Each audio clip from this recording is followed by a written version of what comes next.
Margaret just passed away. What? The dumbfounded face of my husband Timothy, as he stood at the front door looking at me, has etched into my mind. He seemed unable to comprehend the sudden reality that our daughter, Margaret, had died. What are you talking about? Stop it with the cruel jokes. It's not funny. Timothy mocked me, drenched in the rain, as if he had any right to speak. It's not a lie. What have you done? I'll take care of the funeral arrangements, so I'll be away from home for a while. Goodbye. Seeing me tremble all over, Timothy finally seemed to grasp the gravity of the situation. Is that true? He recoiled. However, his reaction felt detached, as if it was someone else's problem, which only intensified my discomfort. My anger flared up within me as I turned back. I will never forgive him. I'll make sure he pays for putting me through this. My name is Rosie. I'm 38 and work at an advertising agency. My family consists of Timothy and our 8-year-old daughter, Margaret. We aren't wealthy, but we lead a comfortable life. That's partly because my job at the advertising agency pays well, and compared to my peers, I earn a significant salary. We never struggle for pocket money, and we've been able to save for Margaret's tuition. Even considering the living expenses and the mortgage, we managed to save some money each month. Timothy is aware of my high salary, which seemed to bruise his pride. A year ago, he started his own business as a freelancer in web development. He claimed to switch to freelancing due to the stagnant salary as an employee, but it's questionable how much one can earn freelancing. I opposed when he decided to quit his job.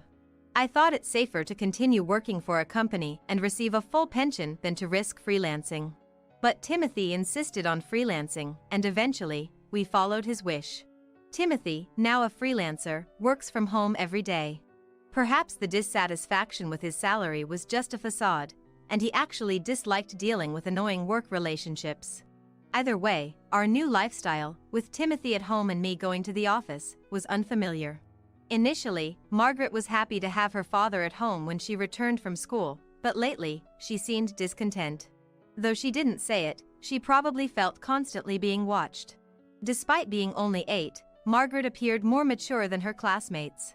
Thus, we were living without major issues, but I hadn't realized the emotional distance between us began when Timothy started working from home. When Timothy shifted to working from home, I asked him if he could help with some household chores. Could you help with the chores like cleaning and laundry? Just what you can manage. I'll still handle the cooking. Why should I have to do the housework? Because you have more free time and are at home more. Of course, when you're tired, it's okay. Just what you can manage. Free time? Freelancing isn't leisurely. It's actually quite tough. I can't be expected to do all that as well. What a response. Timothy outright rejected my modest proposal without giving it any thought. Indeed, I understand that freelancing can be very busy and mentally taxing. That's why I was against the switch in the first place. But household responsibilities should belong to no one person, especially since we both worked and I had been handling all the chores. I thought it fair to share some of the burden. But I'm working too. I wish we could share these tasks equally. You've been managing the housework on your own so far, right? Don't start complaining now. Timothy, convinced he was in the right, wouldn't listen. So, the household chores remained my responsibility. Not that I thought freelancing meant less busyness, but when I got home late, Timothy was invariably lounging in front of the TV or staring intently at his mobile phone. Is dinner ready yet? He would ask arrogantly, as if entitled, which was infuriating. Moreover, now that he was home more, perhaps he became more aware of the dirt and clutter around the house. Daily, he would complain. Clean more thoroughly. Began to give instructions. If it bothers you that much, why don't you clean it up? I'm only human, I can't catch everything. Are you talking back to me? Clean up your own mess. It's our family's home, so it's not like I'm the only one making a mess. Yet, Timothy, with his inexplicable arguments, left me utterly astounded. Margaret was quietly listening to our conversation from afar. Dad is always looking at his mobile phone. I want to go out as a family on my days off, but Dad says it's impossible because he's busy with his phone. One Sunday morning, while I was making breakfast, Margaret came and told me this. Last night, she had asked Timothy to go out and play, but he refused while looking at his mobile phone. Is that so? But it's true. He's always on his phone. Even before Mommy gets home from work. Sometimes he's on the phone with someone. On the phone? Yeah. He talks like they're really close. I always hear a woman's voice. That means... From Margaret's description, it didn't seem like Timothy was talking to a business contact. It could be a coworker he's working with, but considering he's freelancing, who could he be talking to so often? It might be part of his work that I'm not aware of, like delegating some tasks to someone else, but the mention of a woman's voice snagged at me. Could he be having an affair? It's not out of the question. He only started working from home a few months ago and should have more free time than when he was working at the office. Trying not to let Margaret see how shaken I was, I hurriedly finished making breakfast. Months passed, and it had been a year since Timothy became a freelancer. He still wouldn't help with any household chores. On the contrary, he began spending all his weekends away from home. There are no weekends off for a freelancer. I've got work. He would leave the house, often dressed more stylishly than usual, with accessories and cologne he didn't usually wear. Despite my suspicions, I felt resigned, knowing that making accusations of infidelity without proof would only lead to him talking his way out of it. Moreover, even if Timothy was cheating, I wasn't sure what I should do. Intellectually, I knew leaving him would be best, but considering Margaret, I couldn't easily make that decision. Was I prepared to take her father away from her? It was a question that tormented me daily. However, our life was about to reach a turning point. On Monday morning, as I was getting ready to leave for work, Margaret didn't wake up as usual, and I was worried she would be late for school. Margaret, it's morning. You need to wake up or you'll be late for school. When I went to wake her up, she seemed unwell. Rushing over, I placed my hand on her forehead. You're hot. Margaret, you have a fever. Yeah. I brought a thermometer, and it read 102 degrees. What should I do? I have an important meeting today and can't take off work. As I panicked, Timothy came in. What's going on? Timothy, Margaret has a high fever. I can't skip work today. Maybe we should call a home health aide. A home health aide? No need for that. I'll take care of her. What? Just let her rest quietly, right? I can make some oatmeal. It'll be fine. I was deeply surprised to hear Timothy offer to take care of Margaret, who had a high fever. He had never involved himself in household or childcare duties before. It was hard to believe, but with the situation being urgent, I decided to trust Timothy and ask for his help. Then, please take care of her. There's fruit in the fridge if she feels like eating. Got it. Relieved to hear Timothy's reassuring response, I hurriedly got ready and rushed out of the house. I was worried about Margaret, but getting to work on time was my top priority. I caught the train, and by the time I reached my station, the sky had darkened and it had started to rain. Fortunately, I had a foldable umbrella, so I made it to the office without getting wet. The meeting started as scheduled in the afternoon, but I couldn't stop thinking about Margaret during it. At that moment, the building was shaking from the fierce rain and strong wind outside, causing a stir around me. Did the news mention a hurricane approaching? I had been too busy lately to pay much attention to the weather forecast, but I remember the news about the hurricane being quite persistent. Throughout the meeting, it seemed like everyone, including myself, was concerned about the hurricane's impact, frequently looking outside. By 7 p.m., when I finally finished work and headed home, the rain from the hurricane had intensified, and several trains had stopped. The train I was supposed to take was delayed, and the platform was crowded with people. Worried about Margaret, who had a high fever, I couldn't wait on the platform any longer. I rushed through the ticket gate to look for a cab. Many people were waiting for a cab, so I had to wait quite a while, but after 30 minutes, I managed to get one. After a 30-minute drive asking the driver to hurry, I got out of the cab in front of my house and was speechless at the scene before me. Margaret! Margaret was lying collapsed in front of the entrance. I immediately picked up Margaret, who was soaking wet. Margaret, are you okay? What happened? Dad has. Seeing my face seemed to reassure her, and after saying Dad has, Margaret lost her strength and went limp. She still had a high fever, and despite being wet from the rain, her body was hot. I turned back to the cab I had just arrived in and knocked on the driver's window. Excuse me. I'm getting back in. Please take us to the hospital. Seeing the urgency in my expression and the unwell Margaret in my arms, the driver, Yes, opened the door for us. I hurried back into the cab. We headed to the nearest hospital as fast as possible. Margaret, Margaret. During the ride, I kept calling out to Margaret, fearing the worst. Although I was eager to know why Margaret had collapsed in front of the door, saving her life was the most important thing at that moment. Despite the hurricane, the cab struggled but eventually made it to the hospital. Be careful on your way back. It's still rough out there. Yes, thank you. The kind driver dropped us off, and I rushed Margaret into the hospital. Despite the crowded hospital, the receptionist quickly realized the emergency and expedited our visit to the doctor. 30 minutes later, the doctor attended to Margaret, explaining she wasn't fully conscious due to a high fever but should be fine once the fever subsides, as there were no external injuries. However, considering she had been outside in the rain with a high fever for hours, Margaret was immediately admitted. Margaret, I'm sorry. Get well soon. Rosie, I'll take good care of her, so you should rest for today. Thank you. After spending 5 hours at the hospital watching Margaret's sleeping face in pain, a nurse advised me to go home. Though I wanted to stay by Margaret's side, I was physically and emotionally exhausted from work and the day's events. I decided to leave her in the nurse's care and head home. I was certain Timothy was to blame for Margaret's condition. Her last words before losing consciousness, Dad has, were proof enough. It was unimaginable for Margaret to go outside on her own, especially during a hurricane. The more I thought about it, the less I could understand or forgive Timothy's actions.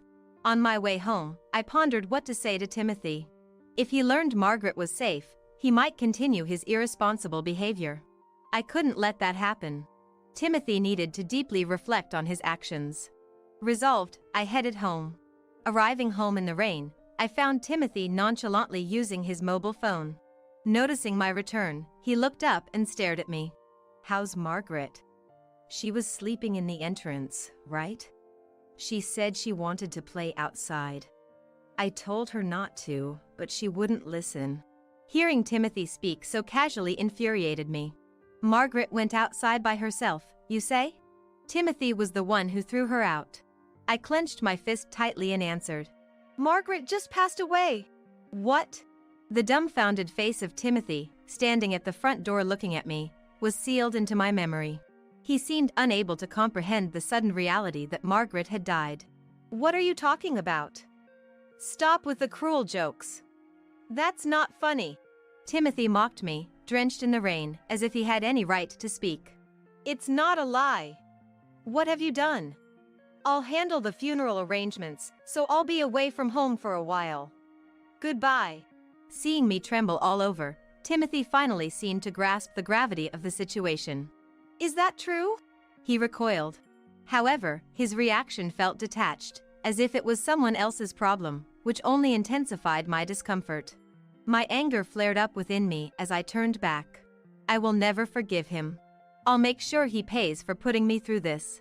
I stormed out of the house and headed straight to a hotel. I managed to find an available hotel and decided to live there for a while. The expense was painful, but that was the least of my concerns at the moment. I wanted revenge on Timothy. If he showed any remorse or changed after hearing about Margaret's death, I might consider my actions. But seeing no calls or messages from Timothy that day made it clear he didn't care about Margaret's fate. This only fueled my anger, and I started planning a way to seriously teach Timothy a lesson. The next morning, I went straight to the hospital after waking up. I had received a call that Margaret had regained consciousness. Margaret! Are you okay? Mommy. Yeah, I'm fine now. The fever's gone down. That's great. I hugged Margaret and stroked her head. Margaret giggled, tickled. Immersed in the joy of Margaret's return, I eventually asked her about the truth. Margaret, what happened yesterday? Dad kicked me out. I thought so. He said, "You're in the way, get out," as a woman came in and they started chatting happily. A woman? What did she look like? I didn't see her well, but she was young. She had bright red nails and wore thin shoes. I couldn't believe this. Timothy was indeed having an affair. On a day when his daughter had a high fever, he let his mistress Sandra into the house and even kicked out his daughter. Unbelievable. I couldn't understand how he could do something so terrible. That happened, huh? I'm sorry, Margaret. You must have been scared. But I was happy because you saved me, Mommy. Margaret. It was unforgivable for him to put Margaret through this and think he could be happy with Sandra. I felt a surge of anger welling up inside me. By the way, Dad said he's inviting that woman over again next Sunday. Next Sunday? That's the day I'm supposed to go on a company trip. He was planning to enjoy a pleasant day with Sandra while I was away. Disgusted but now resolute. Thank you. That's good to know. I stroked Margaret's back, swearing to myself that I would get back at Timothy. I decided to take Margaret home with me next Sunday. I informed my company that I couldn't participate in the trip due to a family matter. Margaret had been discharged from the hospital soon after and was staying with me at the hotel. Returning home after a long time, the entrance felt like it belonged to someone else's house. We're home. We're home.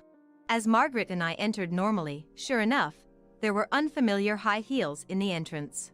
Just as Margaret had said, imagining Timothy and Sandra enjoying themselves in the back room filled me with disgust. Timothy wasn't in the living room, so we headed to the bedroom. I worried the scene might be too much for Margaret, but the room was quiet. After a moment, we heard Timothy's voice from the bedroom. It worked out well. With Margaret gone, it's easier to break up. How could you say that about your daughter? But yes, I guess I'm lucky.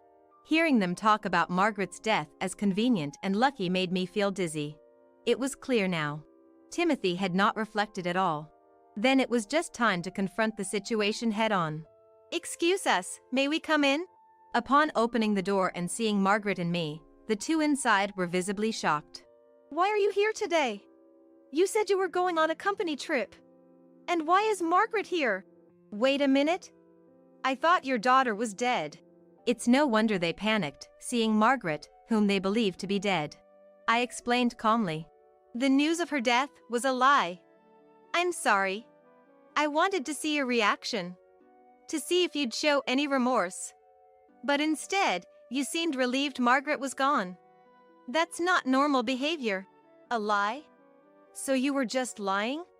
Give me back the worry I felt for her. Timothy's claim of worry was laughable. I sighed deeply. Don't joke with me. You're the one who kicked Margaret out of the house, aren't you? That's not true. Margaret left on her own. I was kicked out by Dad. He said I was in the way because he wanted to be with that woman. Margaret immediately spoke the truth, turning Timothy pale. Timothy, as a father, or even as a human being, what you did is despicable. She could have died from her condition. Was being with that woman so important to you? I pointed at Sandra, who was standing beside Timothy, speechless at our confrontation. Calling her a mistress is a disgrace. She's someone from work. Work? But you quit your job to freelance. Damn. Timothy's attempt to lie on the spot only ended up proving that Sandra was indeed his mistress. Well, I didn't need to ask you to know. Here, evidence of the affair. Private investigators are amazing. They gathered all this evidence in just a week. I thrust a large envelope under Timothy's nose. After hearing about Timothy's affair from Margaret, I had started an investigation into his infidelity. I never expected to gather evidence so quickly. Timothy was a poor liar. He hesitantly opened the envelope and dropped a bundle of photos proving his affair onto the floor. How could you? Is trapping someone like this and exposing them fun for you? Even now, Timothy tried to paint me as the villain, despite his own actions being to blame. I pulled out the divorce papers from my bag and presented them to Timothy. Unfair? Who's really being unfair here? There's no value in staying with someone who can't even distinguish right from wrong. Let's get a divorce. Timothy stared at the divorce papers, wide-eyed. If he truly wanted to be with Sandra, he should quietly accept the divorce. You'll be paying compensation and child support, of course. And I'll be seeking damages from you too. Be prepared. I looked at Sandra when I said, and you. Why should I pay? I didn't know about any of this. What do you mean, why should I pay? By having an affair, you've helped break a family. You're responsible. I don't have money.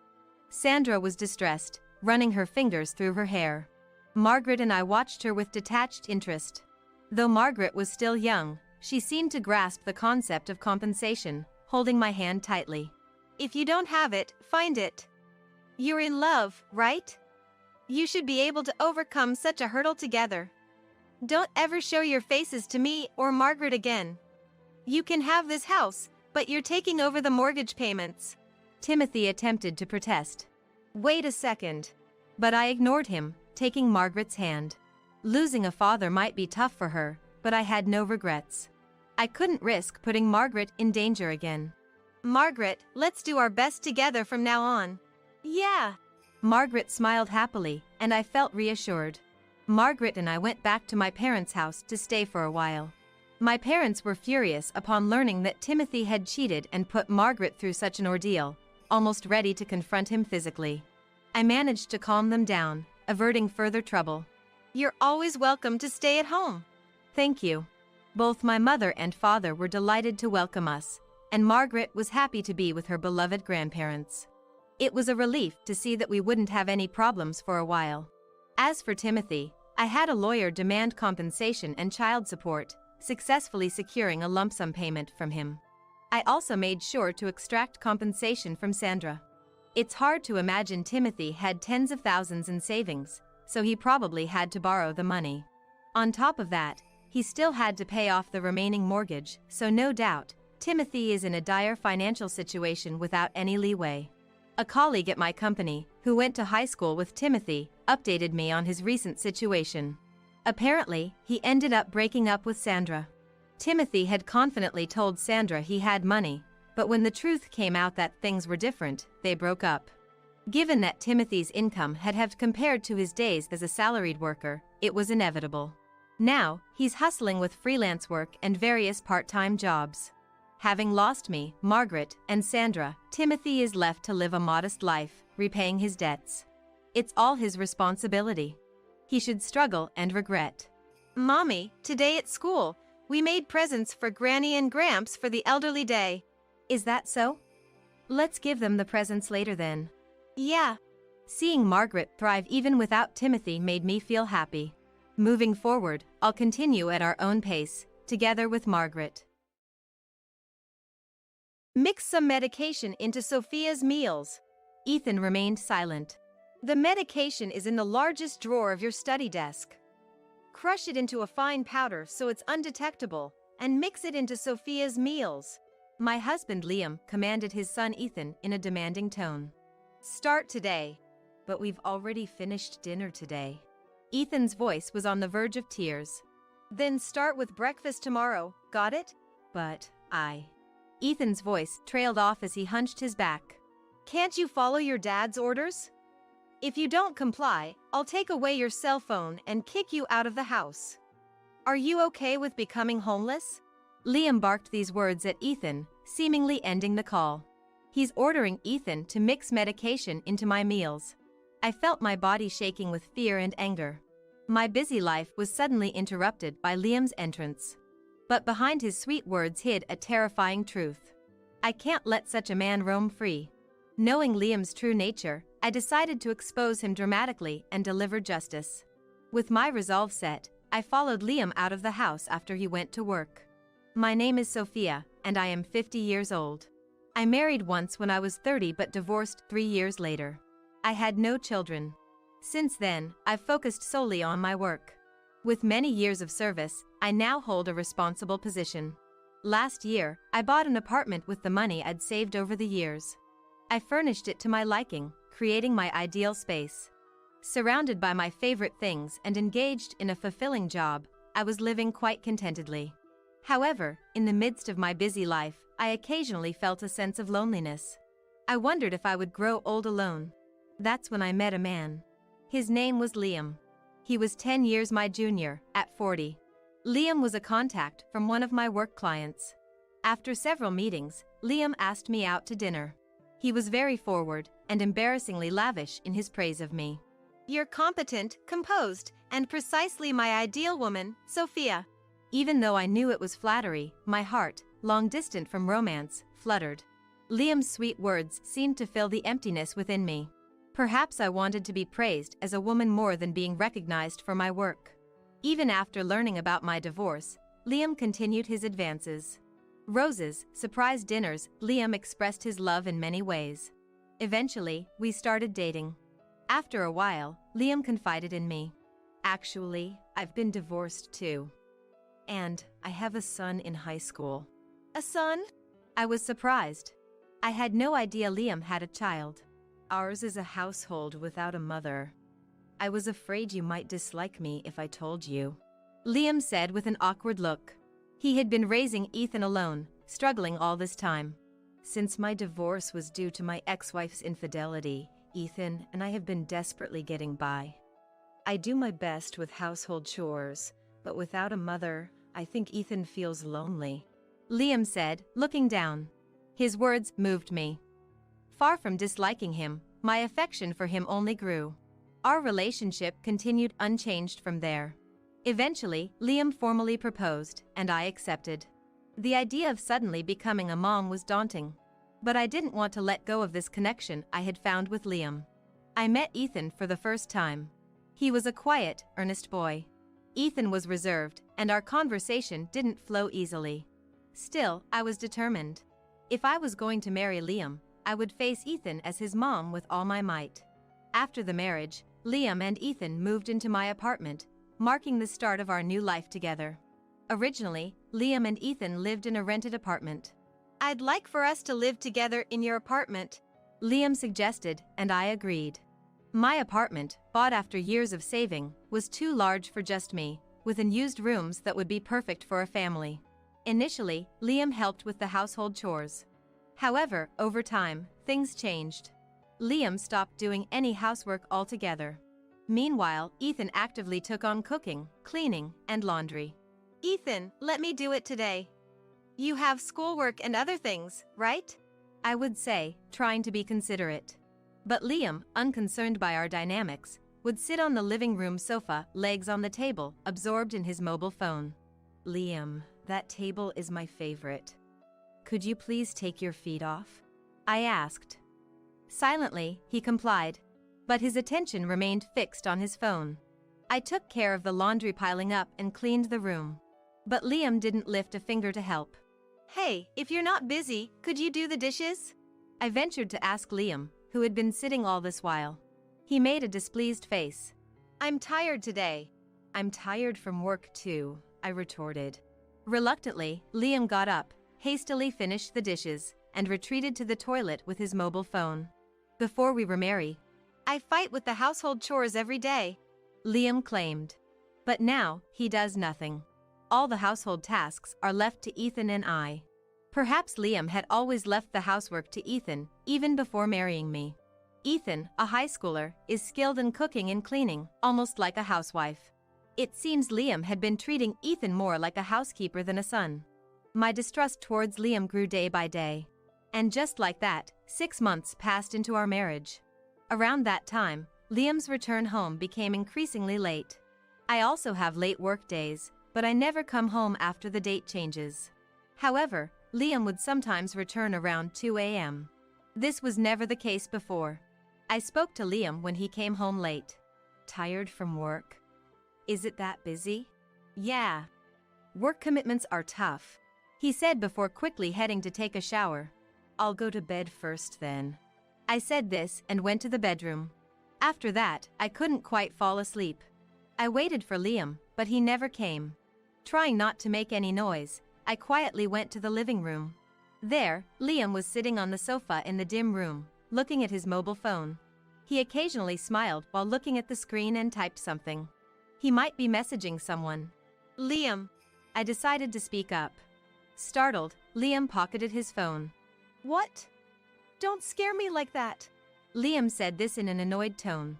I was waiting for you, and you never came, so I got worried. I said, and Liam sighed heavily and stood up. He went to the bedroom without a word. Good night, he said, and quickly lay in bed, turning his back to me and starting to sleep. Good night.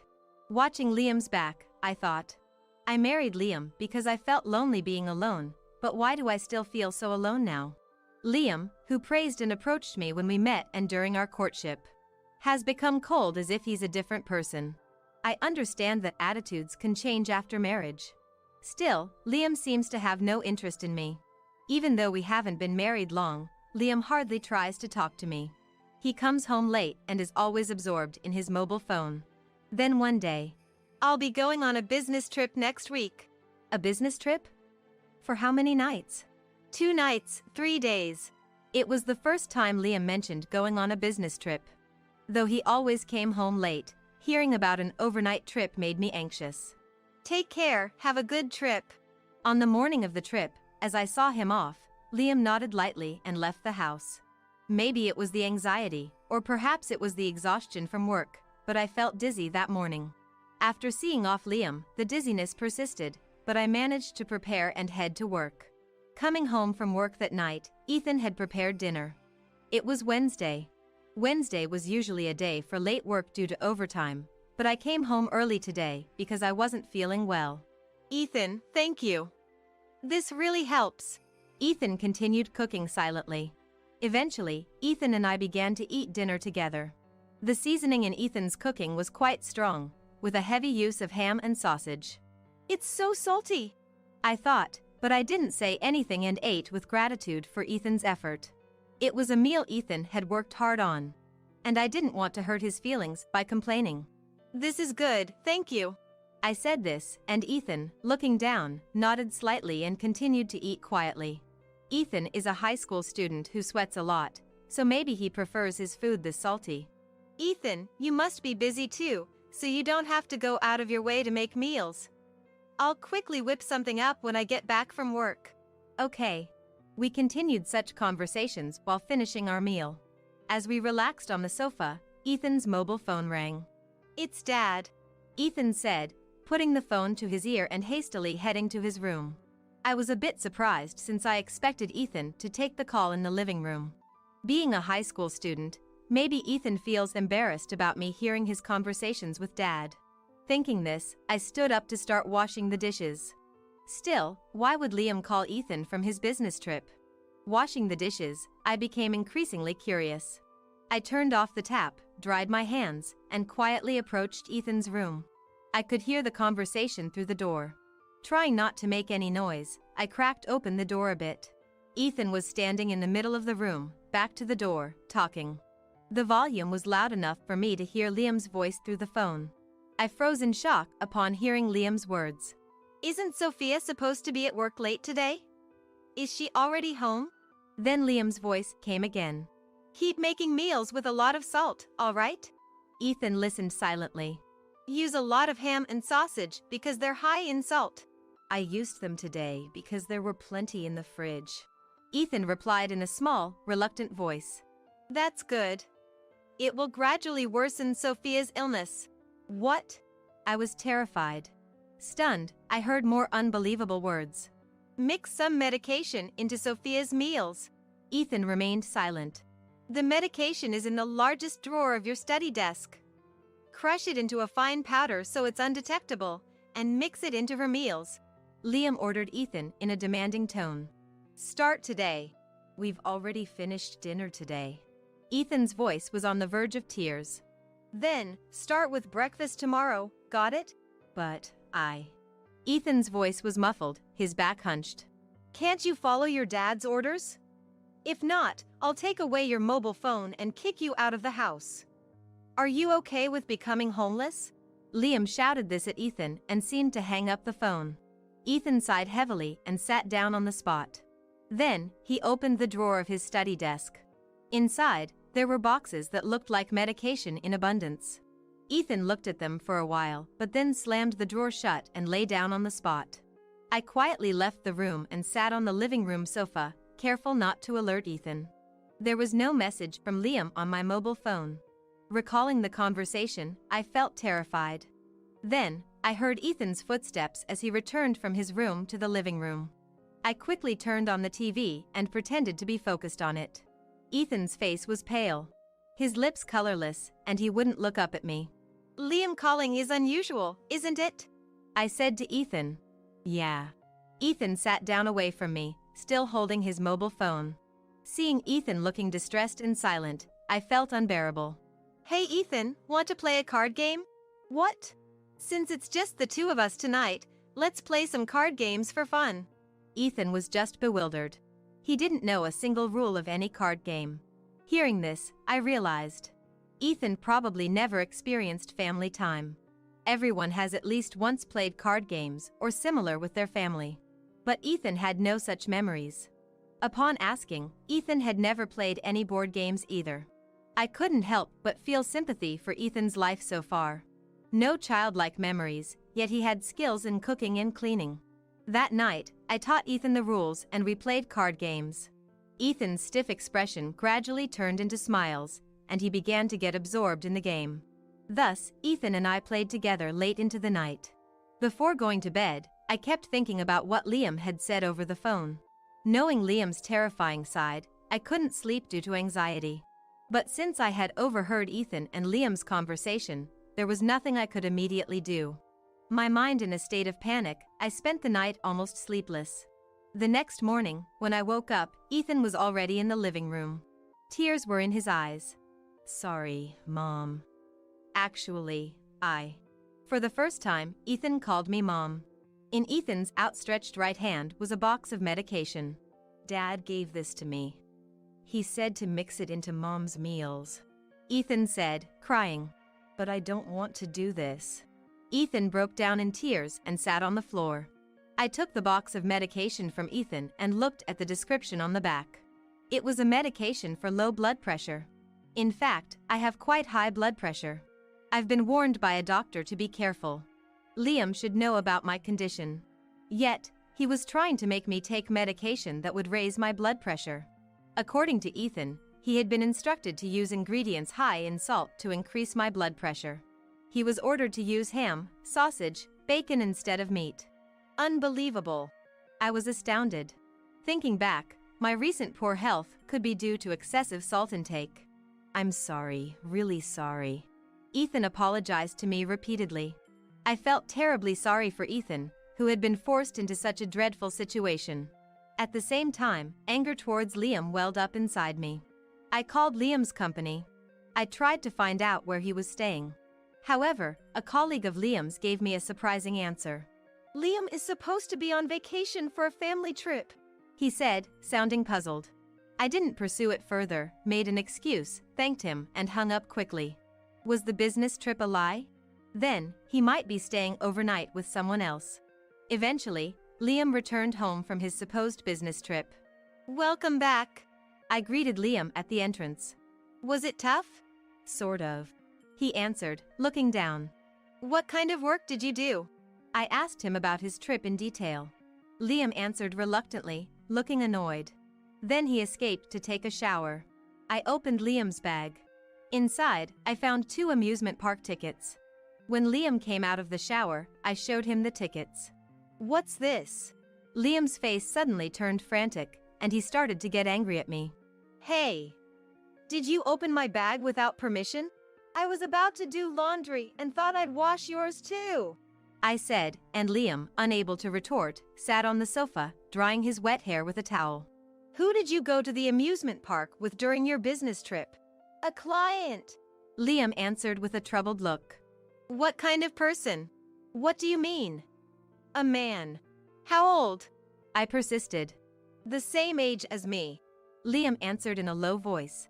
So, 2 men went to the amusement park? When I laughed and retorted, Liam looked uncomfortable. Did the 2 of you eat ice cream and churros? What about the Ferris wheel? Did you ride the roller coaster? Did you have fun? I bombarded Liam with questions, cornering him.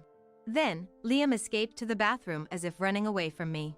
As soon as I realized the business trip was a lie, I had hired a detective to investigate Liam.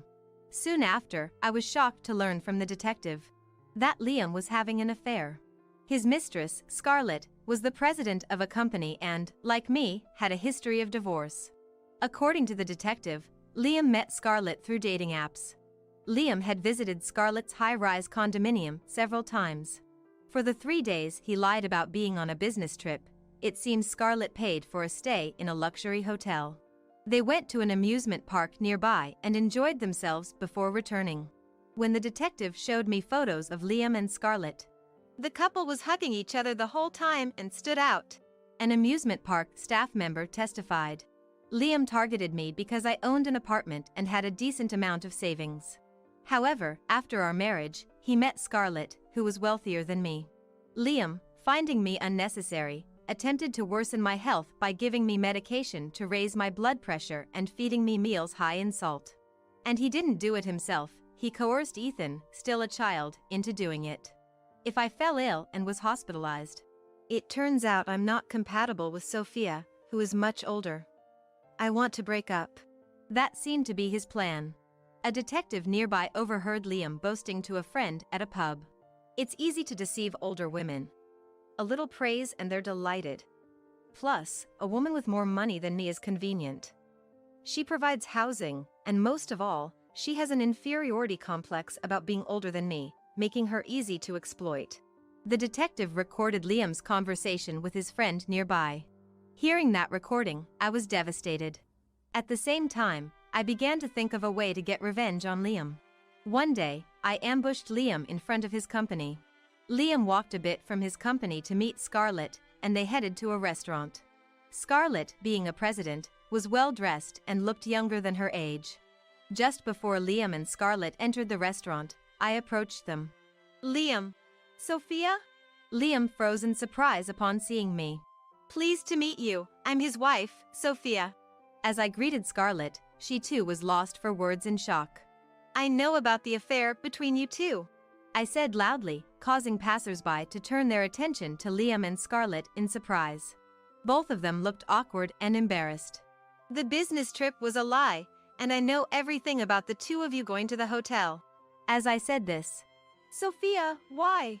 Liam whispered. Liam was shocked that I knew everything.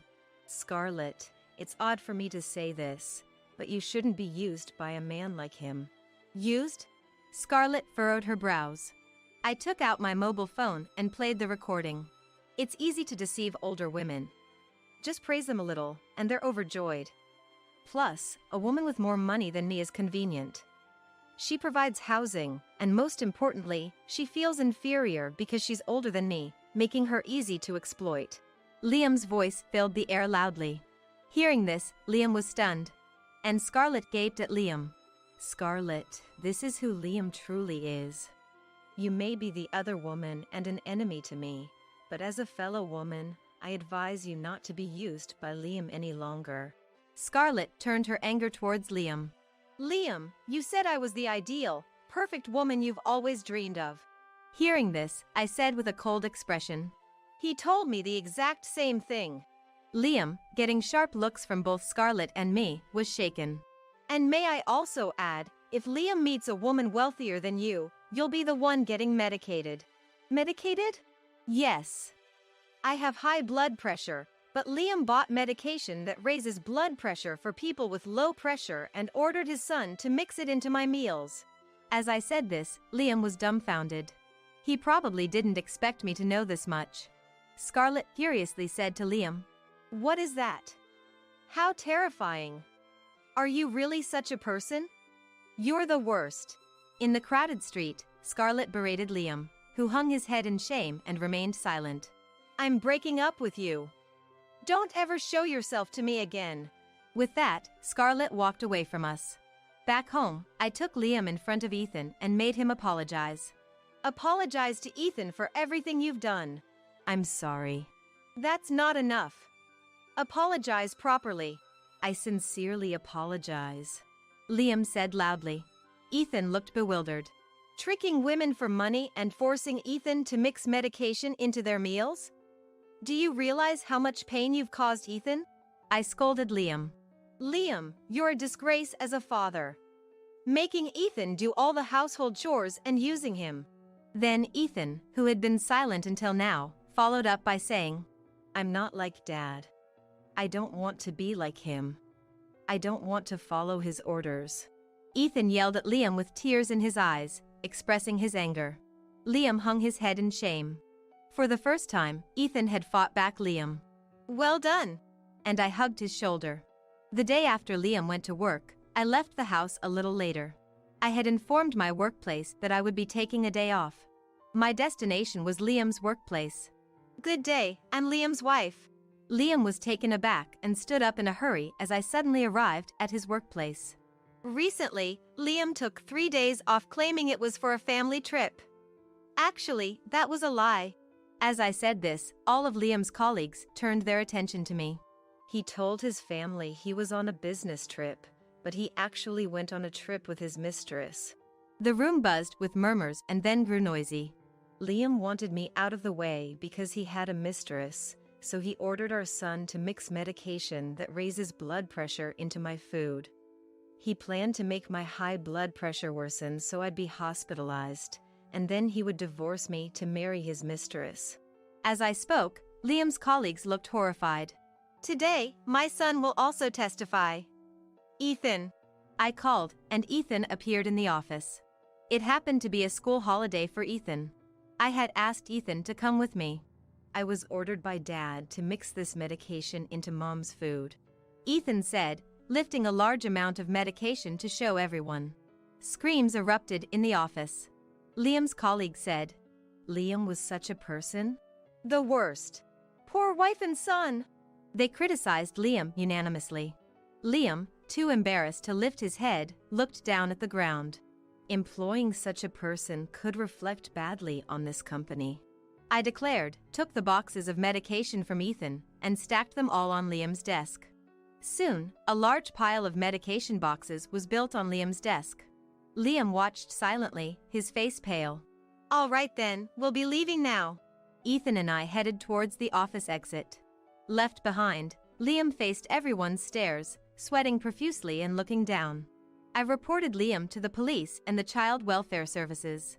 After discussions, it was decided that it would be dangerous for Ethan to continue living with Liam. With the help of a detective, I tracked down Liam's ex-wife, Olivia. Upon meeting her, she revealed that their divorce was not due to her but because of Liam's infidelity. Liam had forcibly taken Ethan and strictly prohibited any contact between Ethan and Olivia.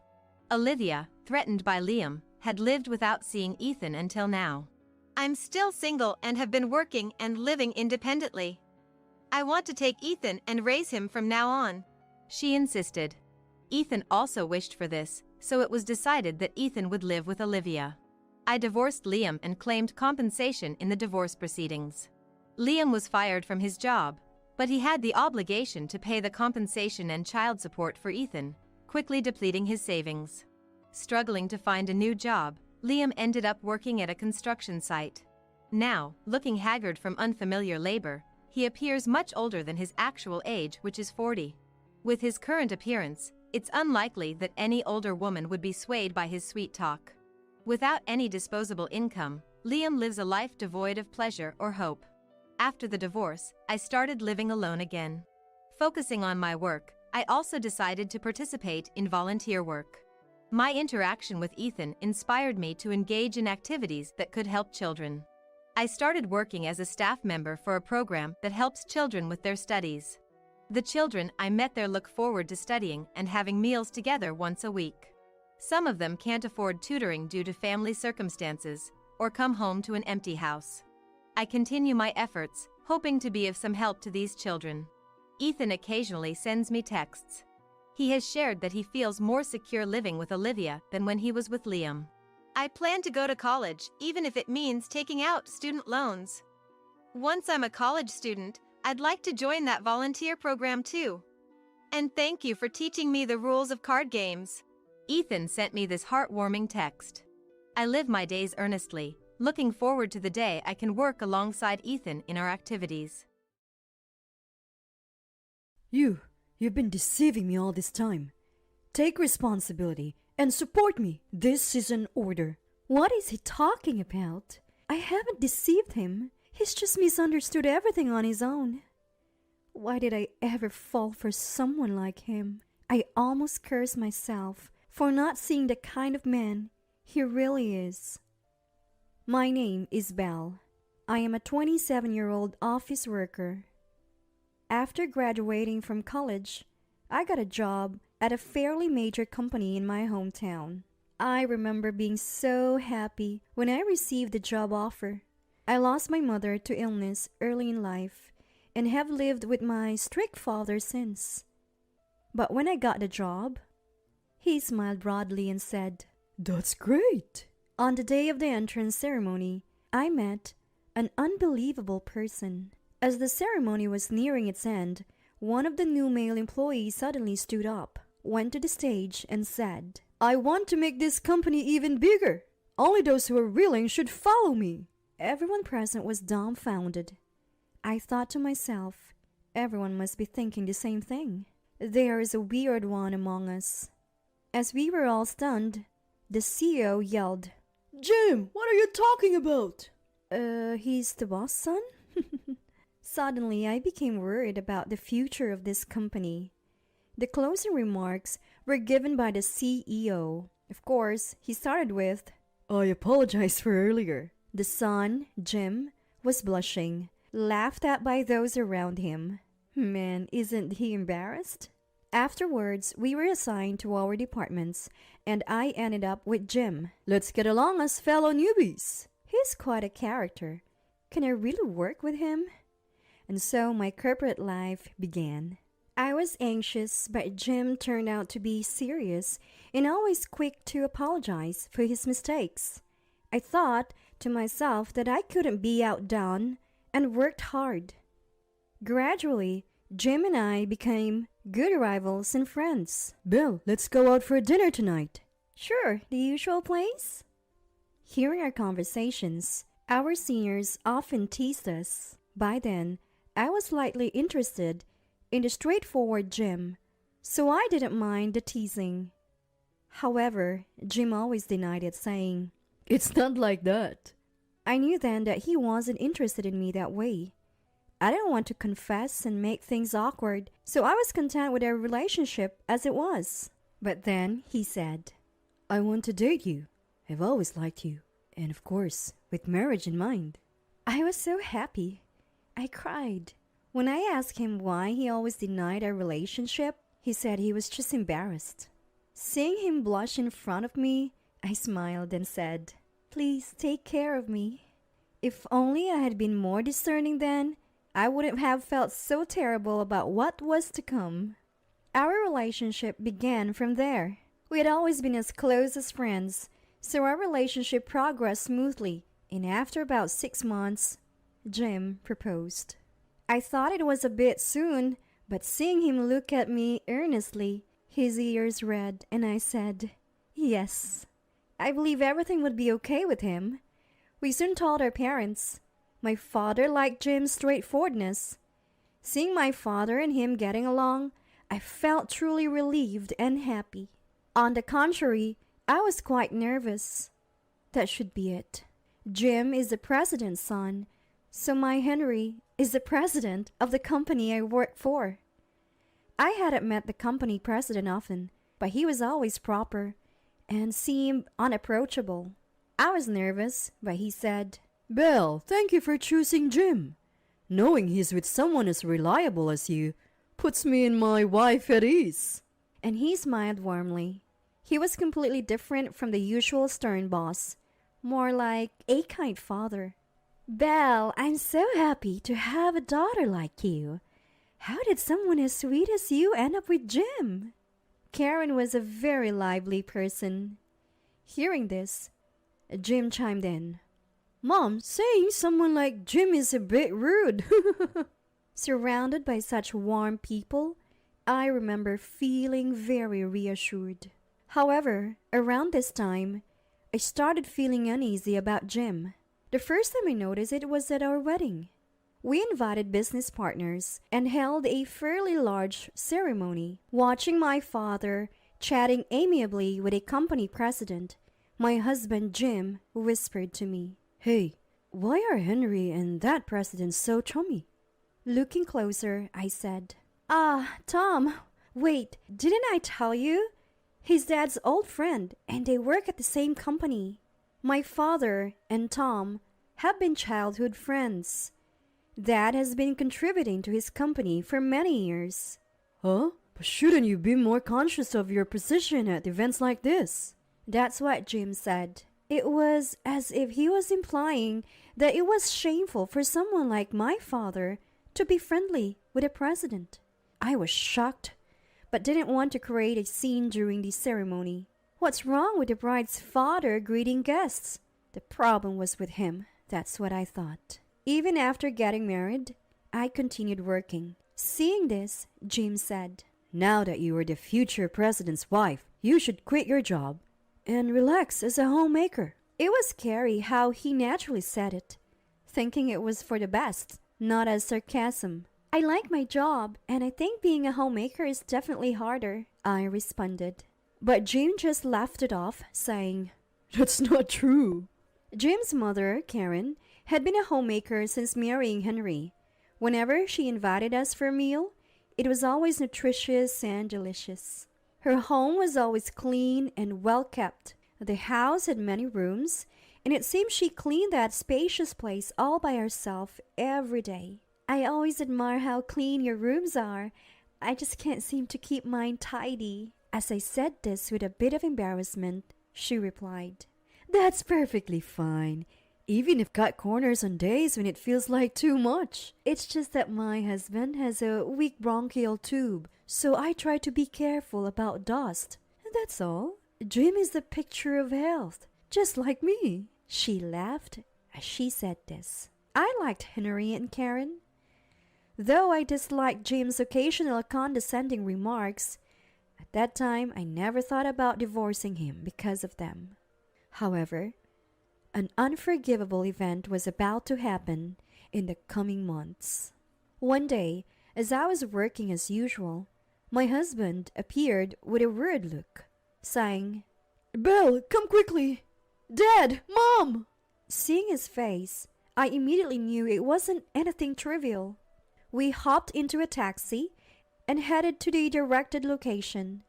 On the way, I learned from my husband that Henry and Karen had been critically injured in a car accident. He was so distraught that he could barely speak. Supporting my shaken husband, we headed to the hospital room, but the two people before us were not the warm and smiling Henry and Karen we knew. It was clear, at first glance, they would never open their eyes again. Seeing them like this, my husband couldn't hold back his tears. I realized how much he cherished them. The doctor explained that a car driven by someone who had dozed off veered into the opposite lane and crashed into Henry and Karen's car. From what was explained, it seemed Henry probably died on impact. Karen still barely breathing when she arrived at the hospital, worried about Henry till her last moment, and passed away. Hearing this, I couldn't stop my tears either. Many people came to their funeral. Of course, my father was there too. Tom, a business associate, also came. "It's been tough, hasn't it?" Both of them spoke to me and my husband. But while my husband greeted Tom with, "Mr. President, it's terrible. Thank you for coming today," his response to my father was curtly, yes." When I said his tone was inappropriate, he replied rudely in front of my father, "I only want to talk to people who are worth it." Tom frowned at this, but my father said, "He's probably not yet come to terms with it. You need to support him." I thought the same, but this was the beginning of my husband's downfall. With Henry gone, it was decided that my husband, being the only son, would take over the company. On his first day back to work, he gathered all the employees and started an outrageous speech. "I'm going to stop the lax approach we've had so far. There were no quotas before, but from now on, I'll implement them, and those who can't meet them will be cut off." He spoke like a tyrant. The employees exchanged glances, visibly disturbed. I had heard he would give a speech, but never imagined he would say something like this. I couldn't hide my shock. Back in the office, I confronted him. "What was that earlier? Don't you think it was disrespectful to everyone?" "Shut up. I'm the president, and if someone can't understand my way, they are useless." That's what he said. I responded with sadness. "Henry always said the employees were like family." I chose this company because I was drawn to Henry's words. I had considered joining the same company as my father, but it felt somewhat embarrassing. Flipping through the company's brochures, I came across Henry's words that employees are like family. I bet this is a wonderful company, I thought. Indeed, my colleagues all seemed to enjoy their work and held the president in high regard. When trouble arose, we didn't just blame the person involved. We covered for each other. As a newbie, I often receive help from my seniors. It's true that increasing productivity might improve our performance, but pushing too hard will naturally lead to more mistakes. We're doing fine as is, and I believe Henry's approach was best. But my husband hated it. "Family? That is too soft. Employees are just pieces. They're different from us, from me." Who is this person? He'd always looked down on others. But realizing this was my husband's true nature, I felt I couldn't follow him anymore. "What? That's terrible. Sorry, but I think Jim's approach is wrong." When I said this, my husband glared at me and snapped, "You're annoying," before storming out of the room. The company became unbearable to watch after that. My husband imposed strict quotas and pushed those who couldn't meet them towards resignation. It got to the point where employees were breaking down, turning to me in tears. "I'm sorry." That's all I could say. One by one, employees left until, within a half a year of my husband taking over, the staff halved. The company has turned into a completely black company, suffering from staff shortages and plummeting performance. It was getting so bad that I thought it might be better to consider closing down. It's only a matter of time. Then, I received terrible news. It was from Tom. I rushed to the hospital. "Dad?" There, my father, a bit thinner, lay in bed. "What's up, Belle? What about your work? Your company's in trouble, right?" Even after collapsing at work, that's what he said. The doctor's words left me in despair. Dad had pancreatic cancer. "Prepare for the worst. He might not have a year left." Back in his room, Dad said, "Am I that bad? You were always bad at hiding things." With a small smile, hearing that, I burst into tears. Dad always put himself second. My beloved father. We talked about the old days and caught up on recent times. When I mentioned my husband's awful behavior, Dad fell silent with a puzzled look. Back home, I made a request to my husband. We barely spoke lately, and our marriage was falling apart. But I hadn't divorced him because I was worried about everyone at the company. Still, for now. "Hey, Dad has cancer. He might not last a year. Can I take some time off work to be with him?"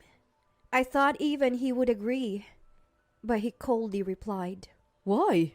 Can't believe you're saying this given the current situation." I knew I was asking a lot, but the current situation was his fault, and I kept silent as he continued. "Besides, you're married now, part of this family. If you want to go so badly, get a divorce first." He sneered. Then he said something unforgivable. "Besides, worrying about someone who's going to die is a waste of time. You're being stupid." Unable to contain my anger, I pulled out a piece of paper from the drawer and thrust it at my husband, saying, "Write this now." It was a divorce application, and I had already filled out my part. "Are you serious? You're such a fool. You're giving up being the CEO's wife? While laughing unpleasantly, he signed it immediately. As I put the divorce papers in my bag, I retorted, "The fool is you. What good is being a CEO's wife? Hope you don't regret this divorce." To which he replied, No way. Just leave already. "That was the end of my marriage. Though I once loved my husband deeply, I felt no regret in leaving him. I informed him, and after one last day at work, returned to my parents' house.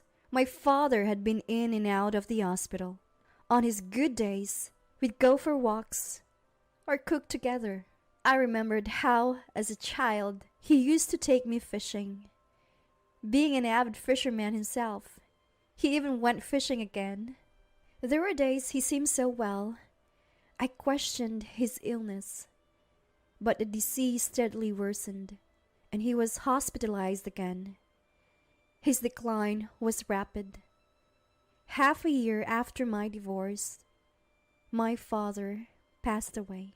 His last words were, I am happy I got to spend so much time with you at the end. Now, go, find your happiness. Many people came to my father's wake. He was such a great man, always focused on his work. There's no one else like him. Everyone was saying such kind words. Then an out-of-place figure appeared. Hey there.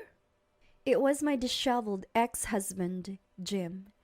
In a wrinkled suit of mourning, unshaven, with unkempt hair. He must have heard about Dad's passing somewhere. When I coldly asked, "What do you want?" What do you think? Came to see David's face one last time. He was my father-in-law, after all. Jim said this, but his gaze didn't meet mine. Instead, he looked around as if searching for someone. Wow, what a crowd. Figures for a guy who was pals with a big corporate CEO. Jim sneered and then rushed off towards someone he seemed to have been looking for. Mr. CEO, long time no see. Please don't say you won't do business with us anymore. That someone was Tom. Everyone looked puzzled by my ex-husband's inappropriate behavior. Even as I tried to usher him out, my ex-husband wouldn't budge, continuing to apologize profusely. Tom brushed off my hand, shaking his head, as if to say, It's okay. Look at me, I'm sorry, but my mind's made up. Ever since you took over, the quality's just not been the same. Jim seemed to understand this, yet he pleaded, Please, I have employees to look out for. I felt nauseous hearing such words from him, who probably didn't even believe them himself. You're a liar. You know, your father was a wonderful man. But what did you learn from him? Tom spoke calmly, but his voice revealed his anger.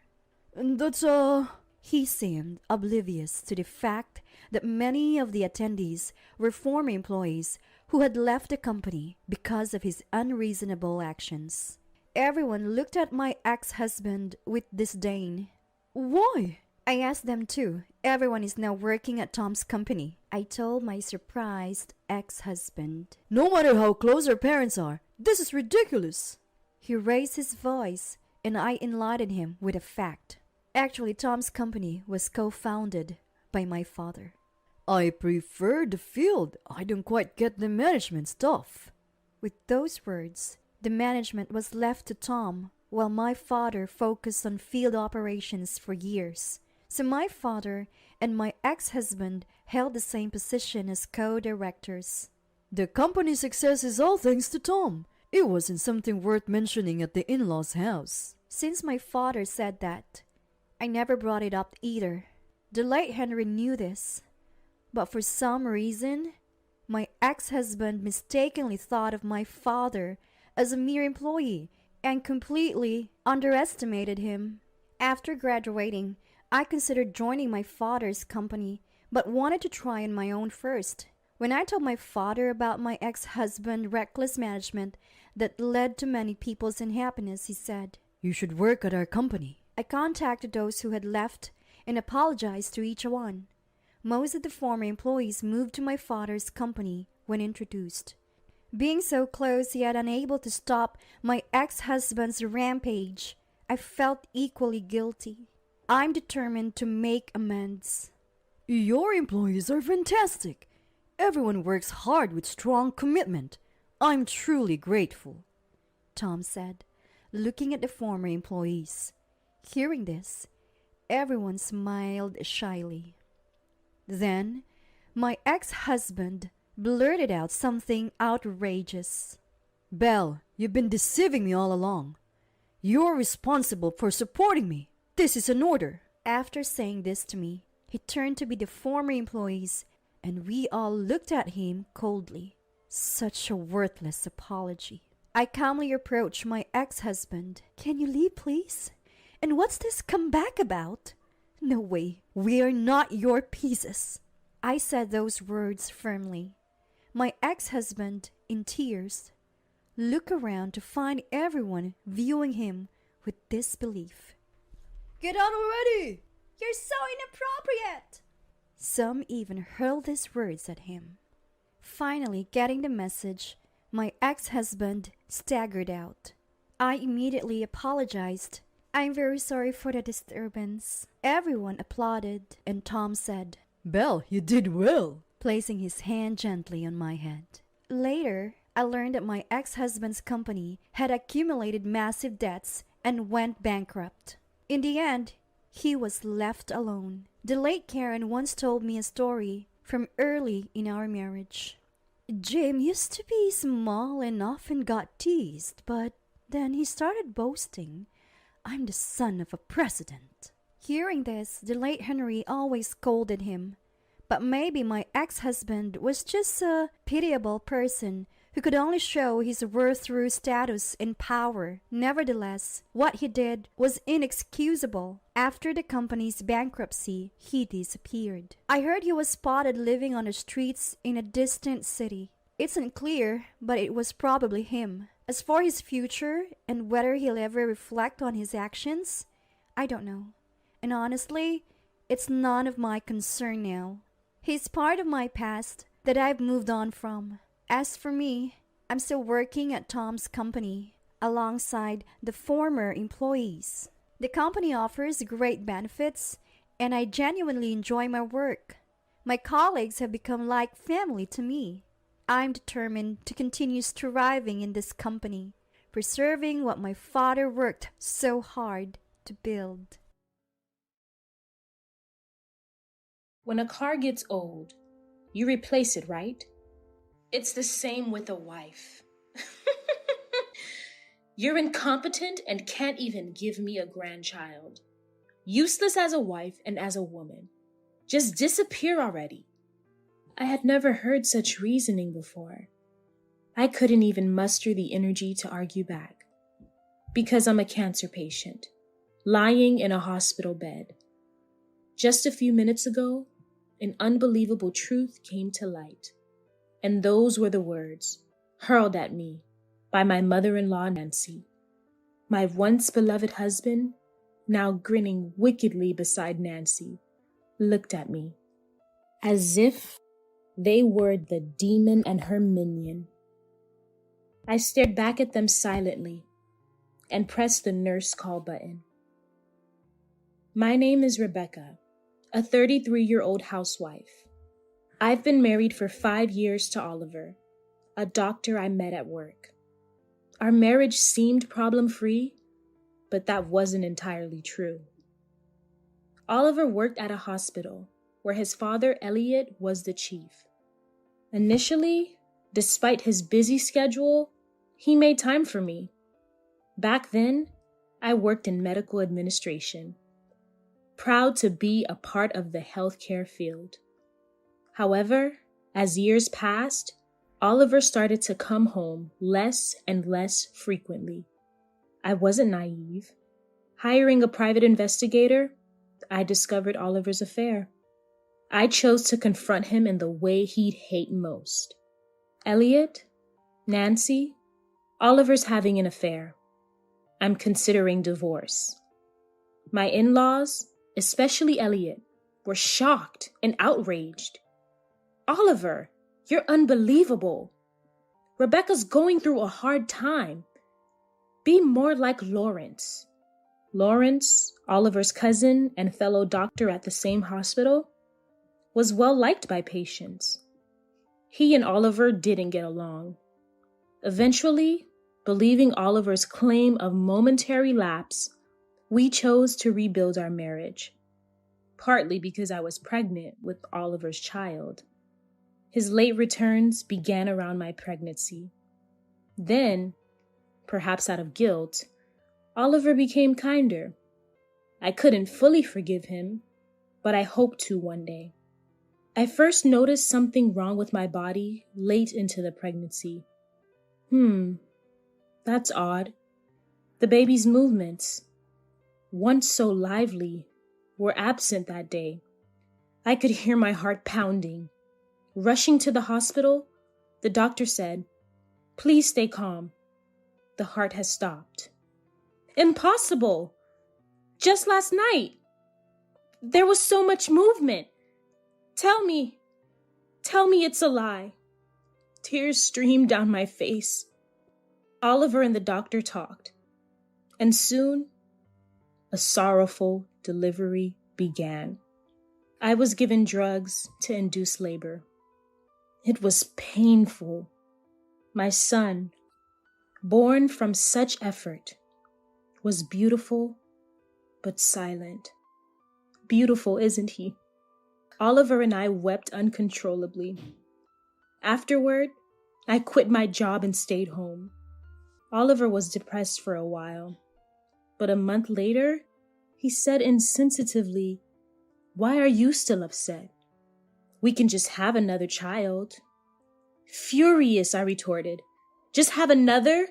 Don't talk about it like it's a thing. You, with your painless experience in affairs." To my outburst, he replied, "That's over. Don't bring it up. Do whatever you want." Oliver left and didn't return for a while. He seemed to have gone to his parents' house. Days later, Nancy visited. "Rebecca, it's unfortunate about the child, but Oliver feels the same. He's reflecting every day at home. Please forgive him. You can have another child." I was infiltrated by Nancy's echoing of Oliver's words.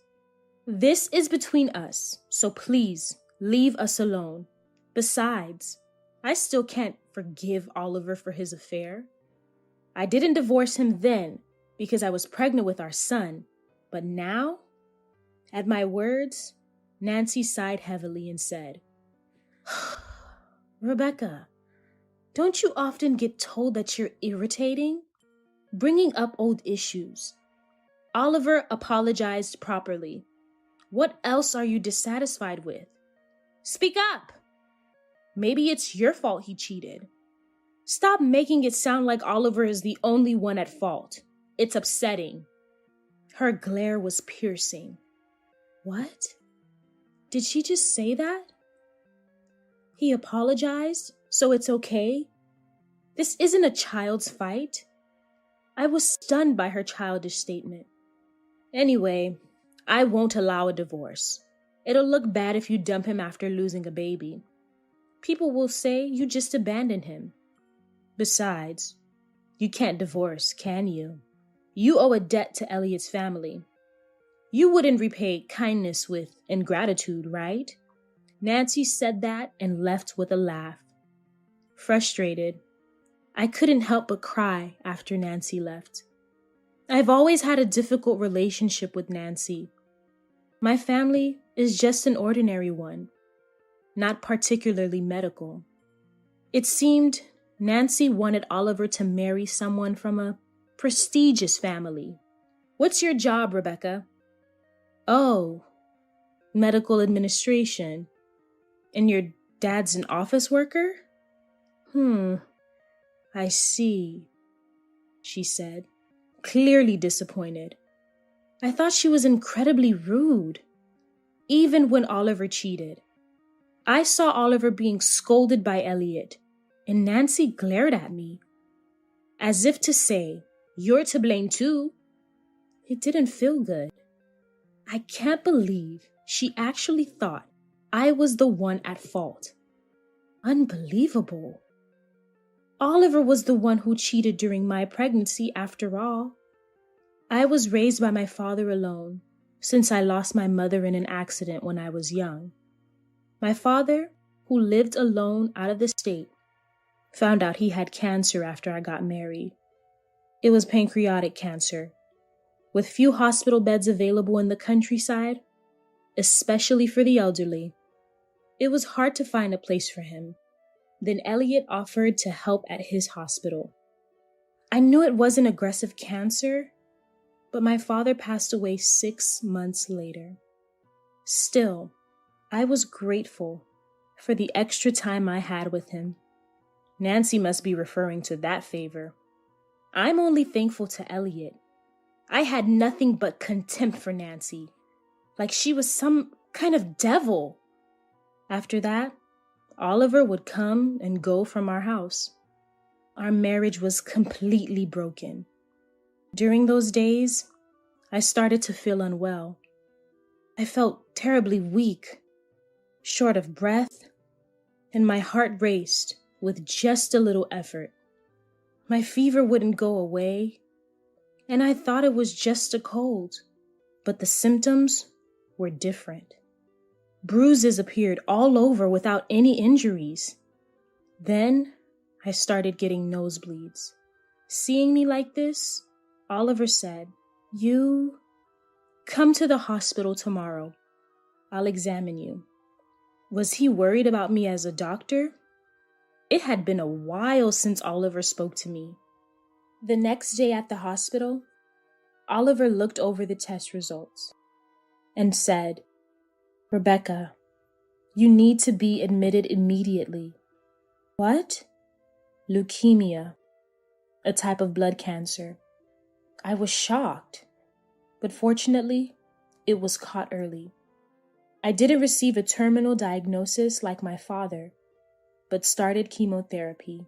Your attending physician will be me, and your nurse is Sally. Call me if you need anything. I'll be right there. Sally was someone I didn't know from my time working there. Her youth and brightness gave me a bit of energy. Soon after, treatment began. "How are you feeling?" Oliver appeared in my room multiple times a day. There was something I'd been thinking about a lot since starting treatment. I thought chemotherapy would be more painful. I expected my hair to fall out in clumps. To which he replied, "There's individual variation. Let me or Sally know if anything comes up." Oh, are these two perhaps? Given Oliver's past, it was hard not to suspect something. I was still feeling very heavy and struggled to even sit up. Sally, who might be Oliver's affair partner, said, "Rebecca, what kind of person is Dr. Oliver? You've been married a long time, right? He treated me to a meal recently." The provocative statement made my headache even worse. A few days later, I came to know a shocking truth. I felt sick and spent most of the day sleeping. Once, when I woke up, I heard muffled voices conversing. The curtains were drawn, and just as I was about to call out to the people sitting on the sofa beyond them, I heard a horrifying conversation.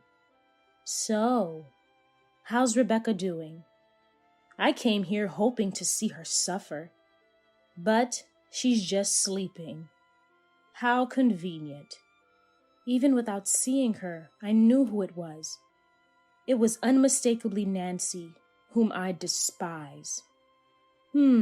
She's stable for now, but yes, everything is going as planned. Oliver's voice? What plan? At Oliver's words, Nancy burst out laughing and said something unbelievable. Rebecca wouldn't guess she's not actually getting any treatment. Nancy's laughter choked me up. The two of them continued to laugh and chat, then started bad-mouthing me. "Keep it down, Mom. Rebecca might wake up." It's tough for me, pretending to give her chemotherapy and falsifying her medical records. I'll let her go home for recovery and then just leave her there. As a medical professional, and even just as a human, their words were beyond belief. I trembled uncontrollably. Overwhelmed, I blurted out, "What do you mean?" At that moment, the curtains flew open. You were awake?" Seeing their faces, as if I were a nuisance, I was paralyzed with fear. "What do you mean by no treatment? Then what was that IV for?" "It was mostly nutritional supplements. We've been giving you just a tenth of the necessary chemotherapy." Man, it was hard to deceive everyone. To Oliver's words, I retorted, "If you hate me that much, why don't you just divorce me? What was the reason for marrying me in the first place?" Nancy scoffed. "You see, there's something called social standing. There's a timing for divorce. I doubt someone like you, a commoner, would understand. It's convenient if you just disappear without us having to divorce, especially since you're sick." She went on, "You replace an old car, right? It's the same with wives. You're incompetent, can't even bear an heir, useless as a wife and as a woman. Just disappear already." Oliver joined in, grinning. "Yeah, that's about it. Why did I marry you? Your face wasn't too bad. And the main reason was because Lawrence liked you. I just wanted to see his disappointed face.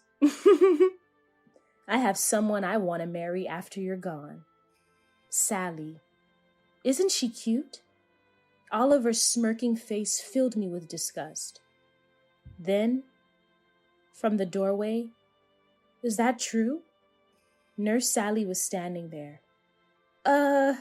Sally, since when have you been—" Oliver, looking concerned that she overheard, asked, "Just got here. You said you wanted to be with me?" Sally spoke haltingly, and Oliver sighed. "Sally." As he approached her, Oliver let out a scream, because behind her stood Elliot and cousin Dr. Lawrence. "Oliver, is what you said true? Your actions are unforgivable as a doctor. You're suspended from tomorrow. Prepare for your punishment. And you too, Nancy. I'll have a word with you when we get home." Elliot's words shrank them both. Sally approached me. "Rebecca, are you okay? I'm sorry I didn't come out sooner." "It's okay, Sally. I never thought my treatment wasn't progressing. Look, got it all on a voice recorder." At our conversation, Oliver and the rest were in shock. As soon as I felt the unsettling atmosphere, I hit the nurse call button. Elliot and the others were brought by Sally. I had thought Sally was Oliver's affair partner, but after seeing her dedication, I apologized. "Sally, I'm sorry if I'm wrong. You and Oliver are—" She looked puzzled and then exclaimed, "Me? Impossible!" To be honest, Dr. Oliver has a pretty bad reputation among the staff. Absolutely out of the question. It was creepy the way he wouldn't leave my side when we went out for a meal with a few others. "Oh, I'm sorry for saying he's creepy." I realized I had completely misunderstood. Seeing her changing expressions, I couldn't help but laugh. "I've been thinking of divorcing Oliver once I recover." After thinking for a bit, Sally asked, "If that's the case, would you help me with something?" As I pressed the nurse call button, I also hit the record button on the voice recorder I had hidden under my pillow. The call system in my room didn't make a sound, and the recorder was given to me by Sally. If you ever feel something's off with the doctor's behavior, please record it with this. And remember, if anything happens, press the nurse call button immediately. I'll come right away. At first, I was confused, but after a conversation with Sally, I despised Oliver from the bottom of my heart. "Oliver, not only are your actions towards Rebecca deplorable, but I'm aware of what you're up to. Don't think you'll get away with this," Lawrence warned. Oliver's face paled, knowing he was caught. He crumbled to his knees. "Lawrence, acting all high and mighty, but you're just a pathetic man. I know you liked Rebecca, and she married me." Lawrence said, "Oliver, you're mistaken. I've had a girlfriend since before you two got married. We're getting married soon. I just respected Rebecca for her dedication at work." Oliver found no words to fight back and fell silent. After that, my treatment began anew. I suffered severe nausea and lost all my hair, even my eyebrows. Looking in the mirror was shocking. But then, "This is a gift for you." Sally gave me a wig. It lifted my spirits a bit. After a while, I got divorced from Oliver. As for Oliver, he's now in prison. There had been several cases recently of women being assaulted using psychotropic drugs. The perpetrators were arrested, and it turned out Oliver was the source of the drugs. At first, he denied it, but once the hospital started providing evidence, he confessed. Whether my husband was directly involved or not, the disgust and loathing I felt for a man who was once my husband and a doctor were overwhelming. Oliver's lawyer approached me for a settlement, but I refused. Lawrence had noticed Oliver's suspicious activities and had been keeping an eye on him with his fiancée. Nancy was still saying ridiculous things like, "A divorce would look bad for us." But Elliot snapped. "What does it matter to you? You're no longer part of this family. Just get out." She collapsed, begging Elliot, "No! You're telling me to work now? It's all Rebecca's fault. Everything went wrong when Oliver married that clerk," she said, crying. Illnesses cannot be cured by doctors alone. The most important thing is the patient's own desire to be cured. And we doctors support that. Nurses too. Of course. And without administrative staff, hospitals wouldn't be able to operate. I won't tolerate your disrespectful manners toward my staff. Upon hearing that, Nancy grudgingly signed the divorce papers and returned to her rural hometown. Now, she seems to be scraping by on her pension and the little income from an unfamiliar part-time job. The compensation owed to me and the debts incurred by her son were all shouldered by Nancy, leaving her with hardly any money. The demotion from a hospital director's wife to what Nancy called an ordinary person must have been hard. But she's a stranger to me now, so it doesn't matter. Elliot took responsibility for the incident and stepped down as director. Lawrence was appointed the new director. Unlike Oliver, there was no opposition to his respected leadership among the staff. I am still inexperienced and can't match up to my uncle yet, but I want to make this hospital a community cornerstone with all of you. Please lend me your support. Thank you. Lawrence, making his polite address, had his fiancée Sally by his side, tears of joy in her eyes. Years later, I returned to my hometown and now work as a medical administrator in the hospital near my home. My hair, which had fallen out, has completely regrown, and it's now long enough to tie back. I've been told there's a possibility of relapse, but so far, there are no signs of it. I enjoy spending time with my old school friends on days off, dining out and having fun. Many of my friends have children, and one of them said, "Rebecca, your due date is next month, right? Let me hold the baby when it's born." A few years after returning home, I remarried. I met my current husband by chance, and he's such a kind man. His parents are also very warm people, and being with them makes me feel at peace. Rubbing my grown belly, I smiled and said, "Of course." In a world, there are stories of wicked mothers-in-law and sisters-in-law who torment their daughters-in-law, but the opposite can happen too. Listen to our story of how a strong-willed daughter-in-law broke our family and how we rebuilt it.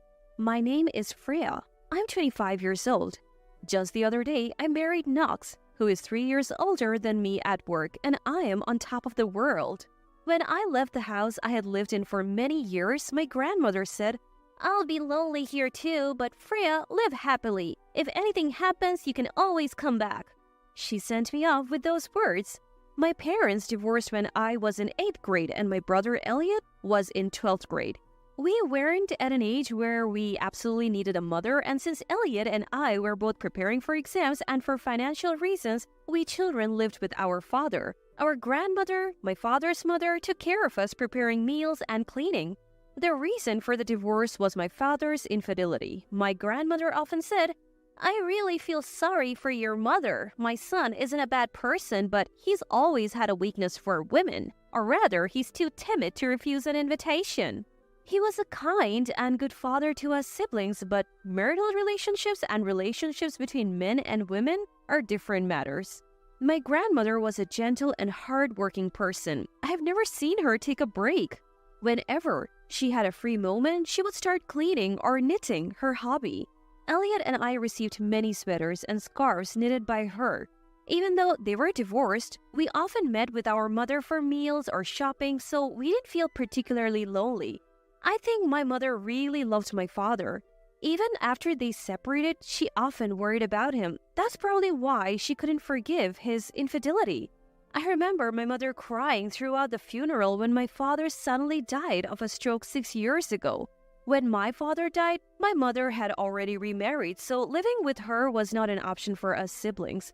We couldn't leave our grandmother alone in this big house, and Elliot agreed. Our mother said she would help us in any way if something happened. Then I got married and moved out, leaving my grandmother and Elliot alone in the old, too large house. It's only a 15-minute drive from our new home, so I'll visit often. I want to get grandma's cooking. I really thought so and intended to do so, but a year after I moved out, Elliot got married. That was the beginning of everything. Elliot, 29, had impregnated a woman 4 years older. I was surprised by the words of Diana, who would become my sister-in-law when we first met. "I am having a child, so I made him take responsibility and marry me. I really didn't want to get married." I think the responsibility lies with both adults. If you don't want to get married, then use contraception, I thought to myself, but didn't say it out loud. To be honest, my impression of Diana was quite bad. She has a beautiful face, but I think her bad personality shows on her face. Despite saying she didn't want to get married, both the wedding and reception were quite lavish. I think Elliot must have struggled a lot. There must have been financial help from my grandmother. Elliot, perhaps like our father, is kind-hearted but weak-willed. It was clear that he was already under the thumb of his older wife. The first time I visited my grandmother's house after Elliot's wedding, Diana said to me, "You're married now, right? You shouldn't be coming back here so often. Be careful." Such an arrogant attitude right off the bat. I was annoyed to comply with Diana's wishes, but naturally my visit to my grandmother's house became less frequent. I did rush to congratulate them when the baby was born, but I couldn't help but worry about my grandmother's condition. She had lost a lot of weight. Grandma, are you okay? You have lost some weight, haven't you? Are you feeling ill? When I asked, my grandmother laughed and said, I'm fine. At my age, being heavy is hard on the knees, so losing a little weight is just right. She says she's not feeling bad, but my grandmother will be 77 next month. As a granddaughter who adores her, I can't help but worry. Grandma, your birthday is next month. We have to celebrate. When I said that, she replied, No, it's fine. My great-grandchild was just born, so I'm not in the mood for that. Always so modest. Why don't we celebrate the baby and your birthday together? I thought it was a great idea, but my grandmother firmly declined. Really? Don't worry about me. Just celebrate the baby. I tried to talk to Elliot and Diana directly, but Diana shot me down. It's bad luck to celebrate an old person with little time left and a newborn baby together. Besides, she said she doesn't need it, right? There's no need to force it. What's with her? Taking advantage of Grandma's kindness and saying whatever she wants? Saying little time left outright? I was furious and vented my anger to Knox. Come on, Freya, I understand why you're angry, but if Grandma asks for help, we can be there for her. I'll help too when that time comes. Knox's words were comforting, but I have never seen my grandmother complain or show weakness. That's why I am worried. The following year, I became pregnant. I tried to talk to Elliot and Diana directly, but Diana dismissed me again. Giving birth is really hard. It's very painful and agonizing. Are you sure you'll be okay, Freya? Talking down to me about something every woman knows, it was incredibly irritating. I was also concerned that Elliot's child, who was almost 2, was clinging to my grandmother. Even when Diana called, the child hid behind my grandmother and wouldn't go to its mother. Oh dear, how unlovable. She's completely tamed her great-grandchild, Diana said, looking displeased. What an awful thing to say. I know from Elliot that Diana returned to full-time work 2 months after giving birth. During those 2 months of maternity leave, she apparently dumped most of the housework and childcare on my grandmother. Elliot told her many times not to leave the child rearing to our grandmother, but she wouldn't listen. Isn't the reason the child doesn't come to you because you have left all the childcare to grandma? Of course, the child will become attached to the person who's always there and takes care of them. When I said that, Diana replied, You know, I never wanted children or even to get married. I have no intention of quitting my job, and I'm needed at my company. You might not understand that.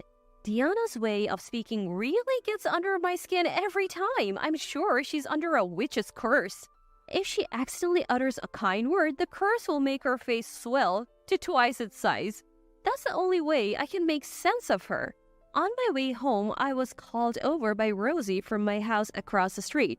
Rosie and I have known each other since I was a child. She's a bit of a gossip, but a good-natured and friendly person. During a neighborhood chat, Rosie and her friends asked Diana, who was returning from work, You're already back at work after just having a baby? Are you feeling okay? Diana replied that her daughter had been taken by her grandmother and she was being forced to work. Of course, I completely denied that, and Rosie, who has known my grandmother even longer than I have, didn't believe Diana's words either. She probably called me over because she was worried, not believing Diana. If we leave Diana alone, there's no telling what lies she will spread about the neighborhood. I was thinking that I needed to have a serious talk with Elliot about Diana when all of a sudden, my grandmother collapsed. She fell while pulling weeds in the garden and was taken away in an ambulance. It happened during a break in the June rainy season. The lady across the street called the ambulance. Diana couldn't be reached and Elliot was stuck in a meeting, so they contacted me. Fortunately, it was just mild heat stroke. My grandmother had regained consciousness by the time I arrived. Grandma, are you okay? I called out, and my grandmother, more concerned about her great-granddaughter, said, Oh, Freya, what about the baby? She should be napping in the room visible from the garden. It would be pitiful if she woke up alone. Apparently, my grandmother had been pulling weeds while checking on her great-granddaughter's nap. You should have let Elliot do the weeding. You shouldn't overdo it, Grandma. Never mind that. Hurry home and check on her. If she's awake and crying, give her the rabbit stuffed animal. That usually stops her crying. She urged me on. My grandmother was kept in the hospital for a day to be safe given her age. I rushed to my grandmother's house and found my niece still sound asleep in the room facing the garden. When I returned to the hospital with my niece, my grandmother was asleep. My niece, who seemed a little frightened by the hospital atmosphere, trotted over to my grandmother and asked, "Nana, Nana, are you okay? Does your tummy hurt?" My grandmother woke up and stroked her head. "Oh, good. Nana is fine, Freya. I'm so sorry to bother you, especially with a baby in your belly." Even at this time, my grandmother was worried about my niece and me. "Hey, Grandma, the lady across the street told me that Diana is telling people in the neighborhood that she has been forced to work and that you have taken her daughter. Aren't you upset being bossed around by someone like that and even lied about? I'm furious. It makes me so angry." I was trying to keep my voice down because we were in a hospital room, but tears started to flow and I couldn't stop them. My grandmother silently stroked my head. "Yes, I want to leave that house." Then she whispered. It was the first time I had ever heard my grandmother's voice of weakness. "Exactly, Grandma. You don't have to work for someone like Diana. Let's live together at my place." I truly felt that way, but my grandmother said, "Thank you, Freya, but I can't. What would happen to this child if I were gone?" She said this while stroking the head of her great-granddaughter who was standing beside the bed looking puzzled. "They'll figure it out. They are her parents after all." Just then Elliot, the child's father, arrived after leaving work early. Grandma, are you okay? I told you I would do the weeding on my next day off." From what Elliot said, it seemed that Diana had ordered my grandmother to do the weeding. How far is she willing to exploit our grandmother? I know it's pointless to say anything, but I couldn't keep quiet. According to Elliot, he never thought she was so selfish when they were dating. I have heard of husbands changing after marriage, but it seems wives can change too. I always thought that a husband would become more arrogant over the years. But there are people like Diana. What Elliot told me was beyond my imagination. My grandmother was treated like Diana's slave. Elliot tried to warn and scold her, but she didn't care, and all Elliot could do was help his grandmother. It's shameful for Elliot, but he's always been a kind person, like his grandmother and father. I never want my grandmother to go back to that house. The dream I had that night was the worst. My grandmother, Elliot, and I were desperately rowing oars under a violently rocking ship. If we rested our hands, a whip would come flying. Diana was the one wielding the whip. When my grandmother is discharged tomorrow, I told Elliot she should come to my place for emergency shelter. It's a weekend and both Elliot and Diana are off work. They'll be fine without grandmother. I want her to rest and think about the future. Elliot seemed resolved, saying, "I love my daughter, but I think this marriage was a mistake. I'll take responsibility." He said that and left with his daughter. When my discharged grandmother stepped into my small 2DK apartment, she laughed and said, "Oh my, it's quite cozy. Cleaning will be easy." She had lived in that big old house for many years. It's not surprising she felt that way. When I moved out of that house and started living here, I was shocked by the smallness too. Thanks to that, I was teased as the young lady by Knox for a while. No matter how much I told my grandmother to rest, she kept working, cleaning the water areas and cooking for my husband. While relaxing with after-dinner coffee, Elliot called. His daughter was throwing a tantrum and wouldn't take a shower. "She always wants her grandma to bathe her. She says she won't go in without Bertie." "What's Bertie?" he said, but I couldn't stand being bothered with such things. What's her mother doing? When I asked, I was surprised to hear that she had gone on an overnight trip with friends since morning. My grandmother guessed from the conversation that Bertie was a duck toy and it was on the shelf in the dressing room. Traveling when the grandmother had collapsed? Leaving a young daughter to travel even if it was pre-booked, I understood that Diana was completely unreliable in childcare. "Elliot, I'm coming over tomorrow. I can't stand it anymore. She's the worst as both a mother and a wife. Elliot, you need to get it together too." When I said that, Elliot seemed to have made up his mind. "Okay, I think she'll be back after 7 in the evening." He said that and hung up.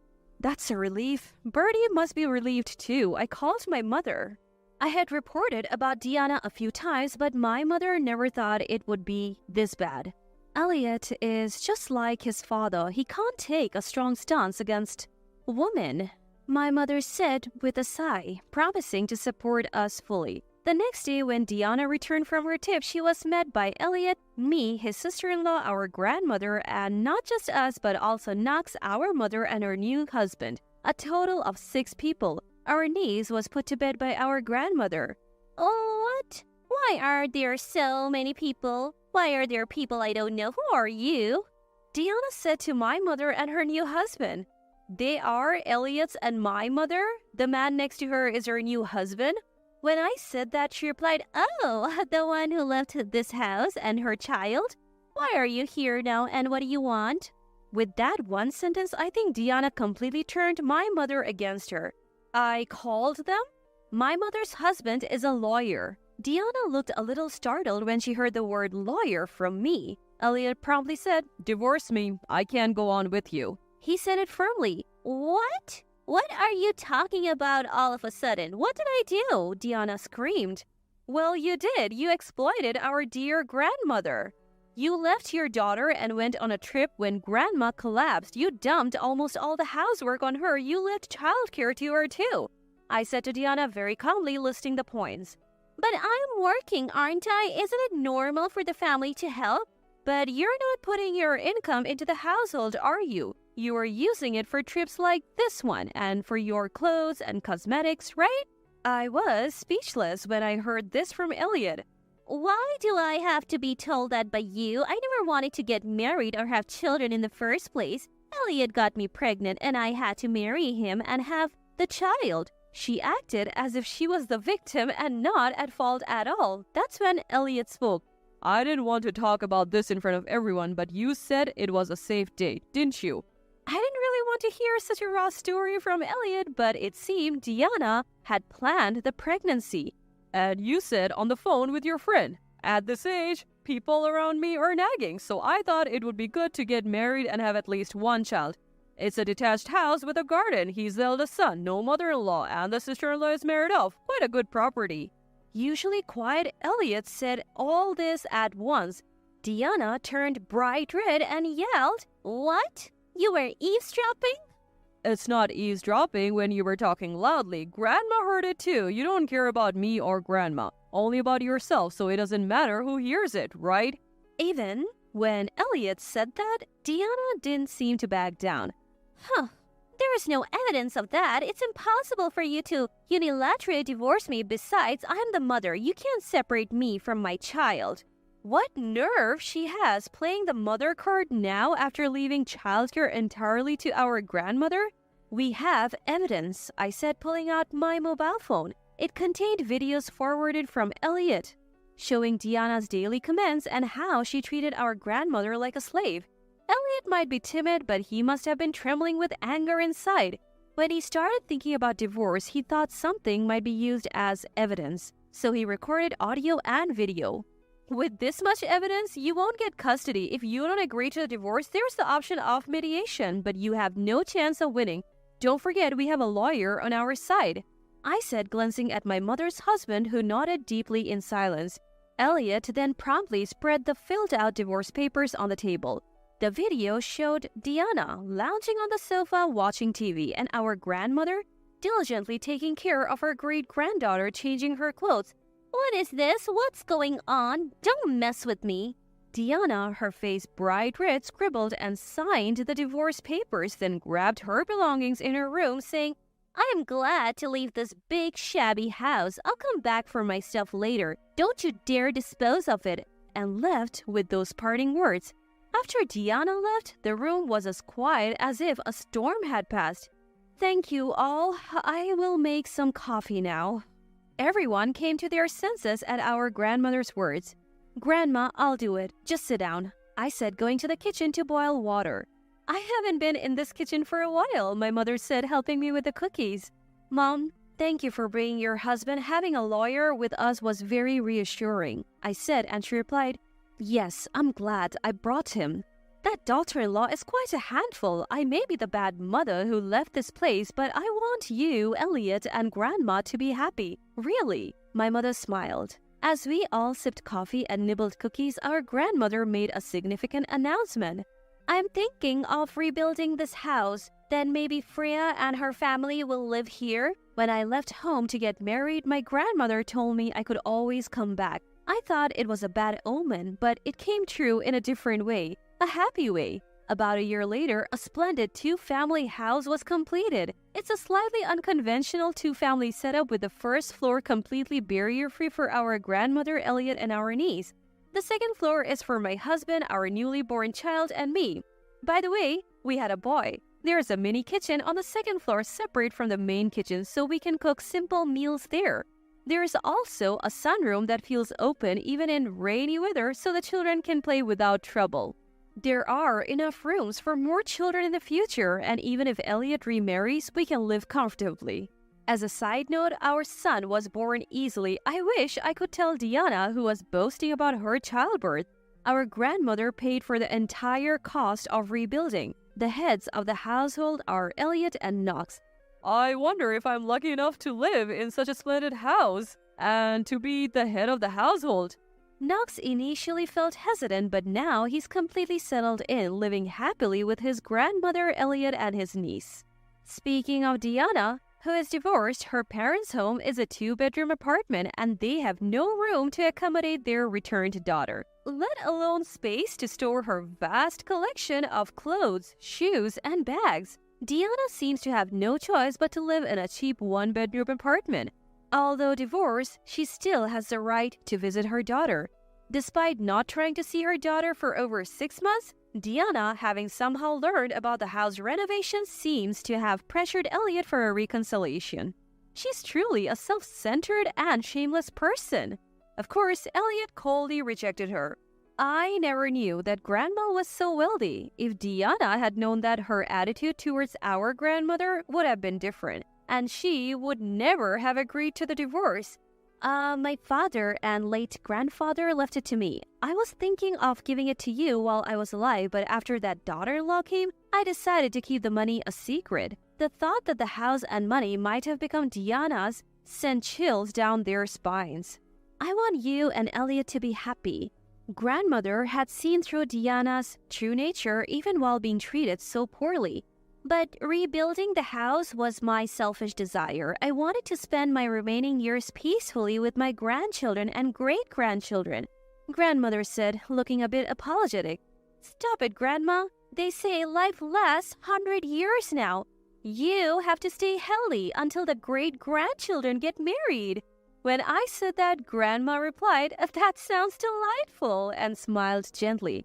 Seeing her like that, I want her to live surrounded by grandchildren and great-grandchildren peacefully and happily. People like Diana who only think of themselves and can't care for others will live as they please and leave this world alone. It's too late to regret when you're old and have no one around.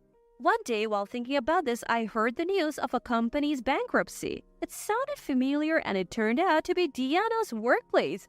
The first misfortune came sooner than expected. I don't know if Diana will actually lose her job, but surely a life like a rolling stone awaits her. Elliot seems to have a new girlfriend lately. "Elliot, don't repeat the same mistake, okay?" When I warned him, Elliot retorted, "I know, one strong-willed woman like Freya is enough." And everyone laughed. The children, my son and niece, laughed without understanding the meaning. When the adults are smiling, the children smile too. Seriously, just because our dads are good friends, I'm being pushed into this marriage. I'm not young anymore, and Dad's been on my case to get married soon. So, you don't love your wife, Frank? Of course not. An older woman like her.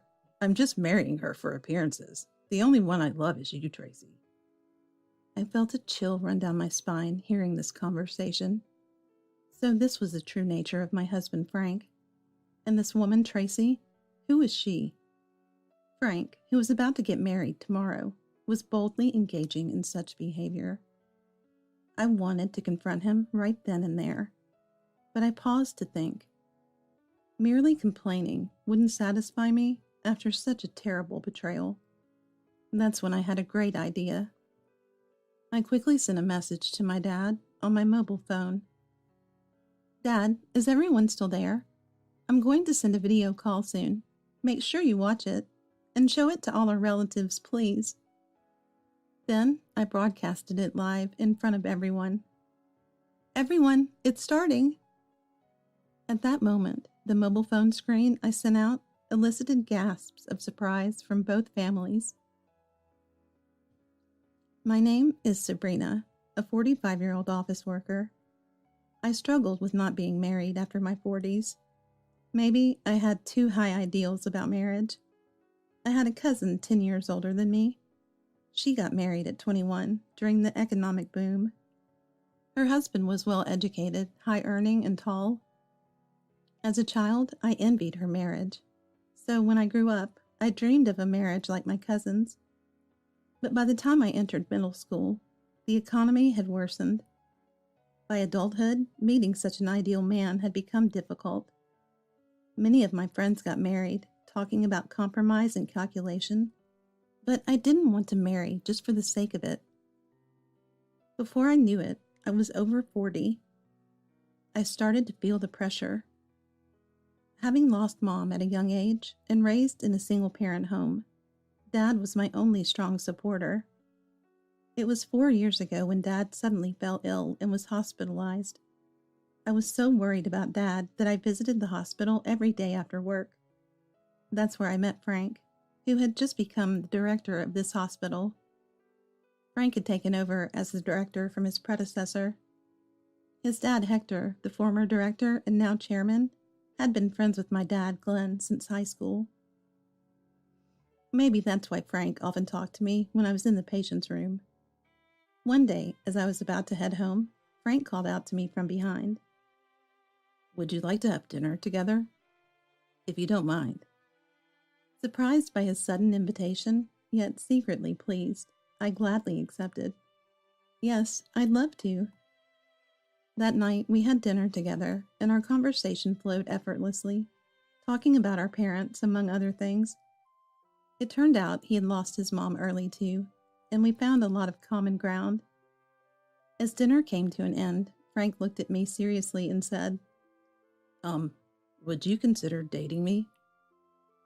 His sudden confession took me aback. But he was slim, tall, and took pride in his work. I thought he might just be the one I'd been searching for, and answered without hesitation. Yes, I'd be happy to. After 3 years of dating, he proposed to me. Considering our work schedules, we decided to postpone the wedding for a year. First, we found a new place to live and moved in together before registering our marriage. All that was left was the wedding ceremony. I thought I was finally going to make Dad proud. However, as the wedding approached, troubling events began to cloud over our relationship. It started sometime after we had registered our marriage. When we were living together, I had left most of my belongings at my parents' house. After registering, I began moving them little by little to our new home. Since I continued working after our marriage, I was often out, leaving valuables like jewelry and handbags at my parents' house.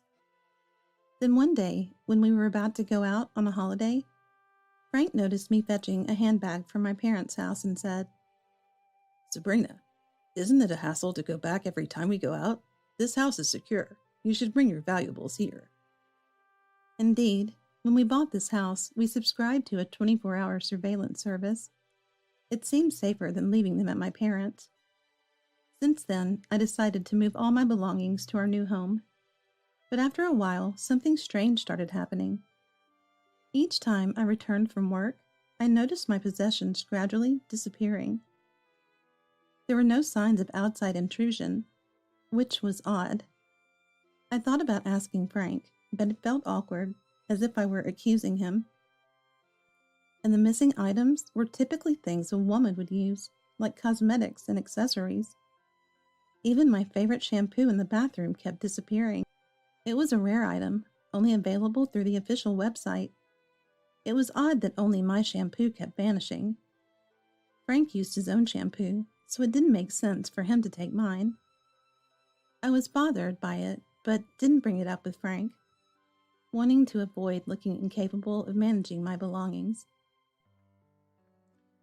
Little did I know, this would lead to a regrettable situation, and the wedding day was drawing closer. Frank's night shifts continued as usual, and he often left on Sundays and holidays for conferences. With so much to prepare for the wedding and barely any time to see each other, things were getting difficult. Reluctantly, I went to the wedding venue with Dad and Hector for the wedding preparations. Thankfully, Frank had already taken care of the venue, date, and invitations, so it was mainly about finalizing the wedding details and wedding favors. Yet there were things I really wanted to decide with Frank, but he just said to pick the attire myself. I waited for a moment when we were both home and asked Frank, "Hey, I wish you would come to the meetings sometimes. Can't you skip the weekend conferences just once in a while?" When I said this, Frank seemed a bit flustered and avoided eye contact. No. I have to be at those conferences. As for the dress, I'm fine with whatever you like, Sabrina. You and Glenn can handle the wedding and wedding favors. Please, I'm counting on you." I was disappointed by Frank's words. A conference that you have to attend, and right before our wedding, of all times. You wouldn't understand, Sabrina. You're not in the medical field. It's just something I can't miss. Frank's dismissive response made me suspicious, but with the wedding so close, I didn't want to argue, so I reluctantly agreed to his request. Then, one day, while I was at work in the morning, I realized I had forgotten some documents at home for an afternoon meeting. Oh no, I've been so busy with work and wedding preparations. I forgot. I need to go back and get them. I explained the situation to my boss and was allowed to go home during my break. Fortunately, our new home wasn't too far from the office, so I could make the round trip during the break.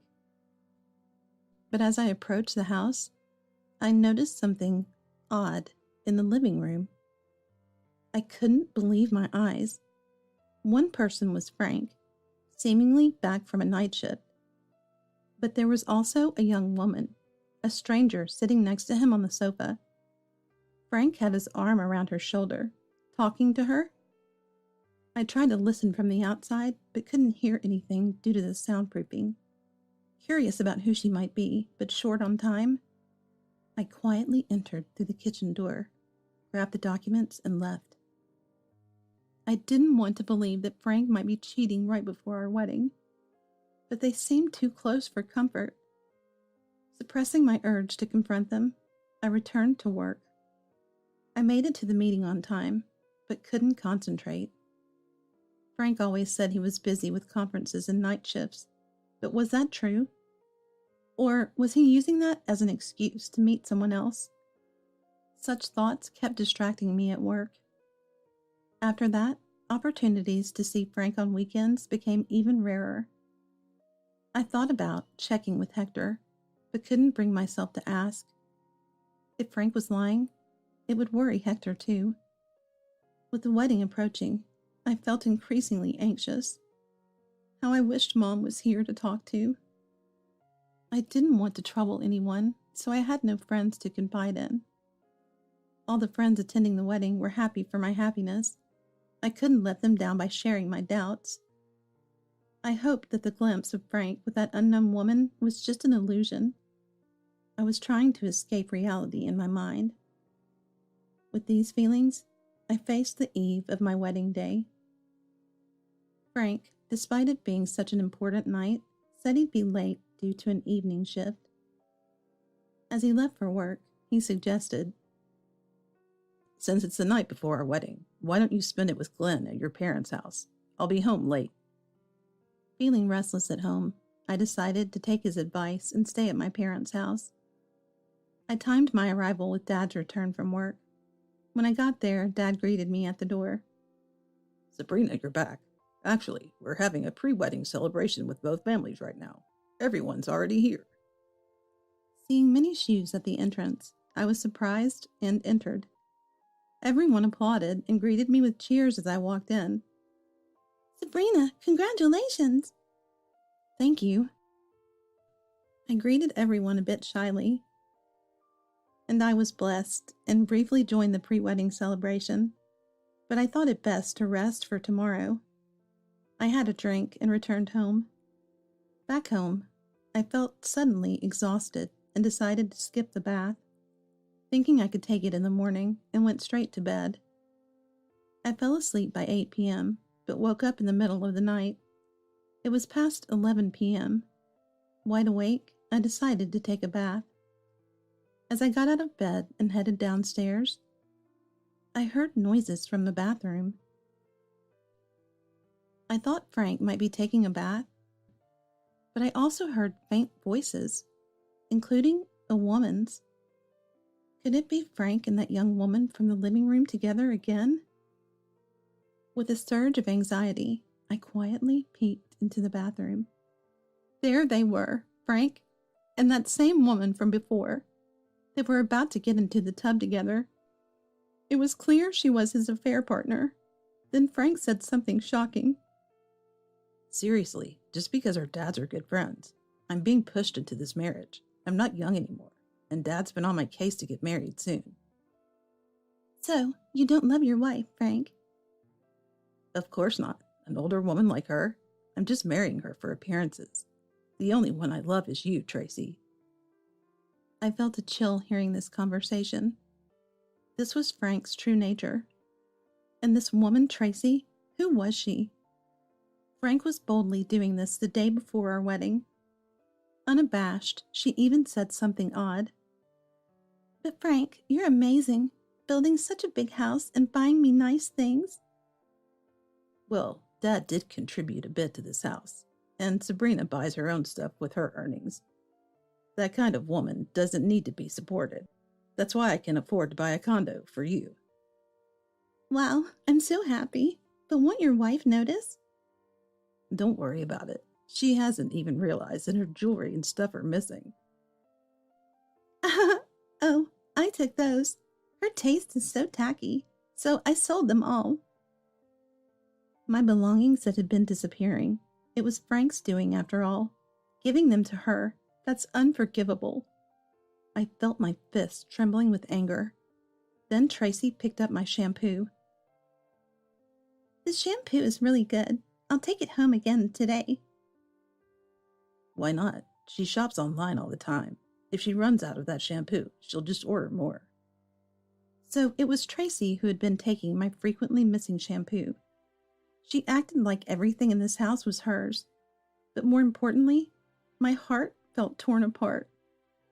Here I was, on the eve of my wedding, and Frank was betraying me like this. I wanted to confront them in the bathroom, but I thought better of it. Such a harsh betrayal deserved more than just complaints. That's when I had a great idea. I quickly messaged Dad on my mobile phone. Dad, is everyone still there? I'm going to send a video call soon. Please watch it and show it to all our relatives, please. After sending the message, it was read immediately. What's up? Everyone's still here. Are you going to give a speech for the pre-wedding celebration? You'll see. Oh, and make sure to record the video I'm sending. Then I switched to the video call on my messaging app and quietly opened the bathroom door. Everyone, it's starting. I began to narrate the situation, showing Frank and Tracy on the screen. They were caught perfectly, doing something they shouldn't in the bathroom. Oh my gosh, what is this? Wow, stop it, please. The two panicked at the sudden revelation. Ignoring them, I continued my narration. Ladies and gentlemen, as you can see, the groom-to-be who's supposed to get married tomorrow is in the bath with a young lady. I could hear the commotion and even screams from my relatives at home through the call. Hector, watching the video, shouted in anger. What the hell is this? I continued narrating, feeling sorry for shocking Hector. Frank and... Who might this be? How long has this been going on? Sabrina, enough is enough. Oops, the cheating husband is getting angry for some reason. Does he understand his position? I kept narrating while Frank showed his anger unabashedly. Next to Frank, Tracy was trembling, clinging to him. Seeing the two of them through the screen, Hector looked furious, almost demonic. Snatching the mobile phone from Dad, he shouted while looking at the screen. Frank, what are you doing at such a crucial time? And that woman with you, isn't she Tracy, the nurse from our hospital? So Tracy was a nurse working at Frank's hospital. I continued my narration, as if trying to maintain composure despite my shock. Ah, an unexpected revelation. The mistress turns out to be none other than the bridegroom, Frank's subordinate. Sabrina, enough, I get it, Hector said, cutting off the call. Knowing his son was having an affair with a subordinate at home must have shocked Hector. I regretted making Hector witness this. Overwhelmed by catching Frank cheating, I was lost in regret. Seeing me like this, Frank taunted. See, you made Dad angry. How are you going to fix this? It's a loss of face for me as the hospital's successor. If anything happens, you're responsible. Yeah, you should be grateful for even getting a pity marriage. Know your place, Tracy added. They didn't see their actions as wrong, instead blaming me. It was as if I was the one who had done something wrong. Filled with frustration, I couldn't find the words to respond. Then the doorbell rang. Ding dong! The monitor showed Dad and Hector, but not just them. The relatives from the pre-wedding celebration were also there. I immediately opened the door and let everyone in. Dad looked at me, concern etched on his face. Sabrina, are you okay? It must have been hard, but it's all right now. We're all here for you. Dad, thank you. Seeing Dad, I couldn't hold back my tears any longer. I had been holding in so much pain and frustration. Tears streaming, I sat down sobbing.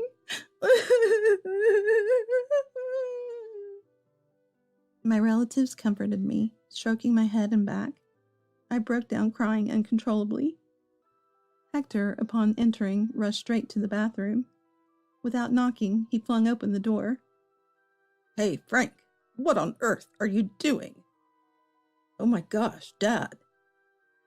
Wow, what is this? Enough! Frank and Tracy were as surprised as when I had walked in. Then, one by one, the relatives followed. What's going on? Why are you all here like this? No, everyone, please leave. Furious with Frank and Tracy's lack of remorse, Hector became even angrier. Do you two realize what you're doing? Get out of there now. We'll talk later. Do young girls today have no shame? My aunt said, looking at Tracy in disgust. Frank and Tracy, covering themselves with towels, hurriedly got out of the tub and started searching for their clothes. However, their clothes were nowhere to be found. I had secretly hidden them before filming with my mobile phone. Oh, where did our clothes go?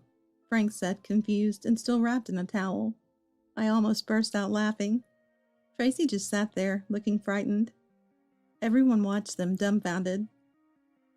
Just let us get dressed in the bedroom. We'll catch a cold like this, Tracy pleaded. No, came the firm reply. No, help me, please. Hector was unrelenting, probably thinking they might escape if allowed to dress. Well, sit down for now, Frank. Why did you do this? Explain yourself. Well, I married Sabrina because you told me to, right? She wasn't really my type. What? You never said anything like that. I had to obey you as your successor. I thought I'd lose the director's position if I defied you. Hector seemed taken aback by Frank's explanation. The relatives all stared at Frank, stunned. Married just because his parents pushed him into it? Hearing this, I felt an unbearable sadness.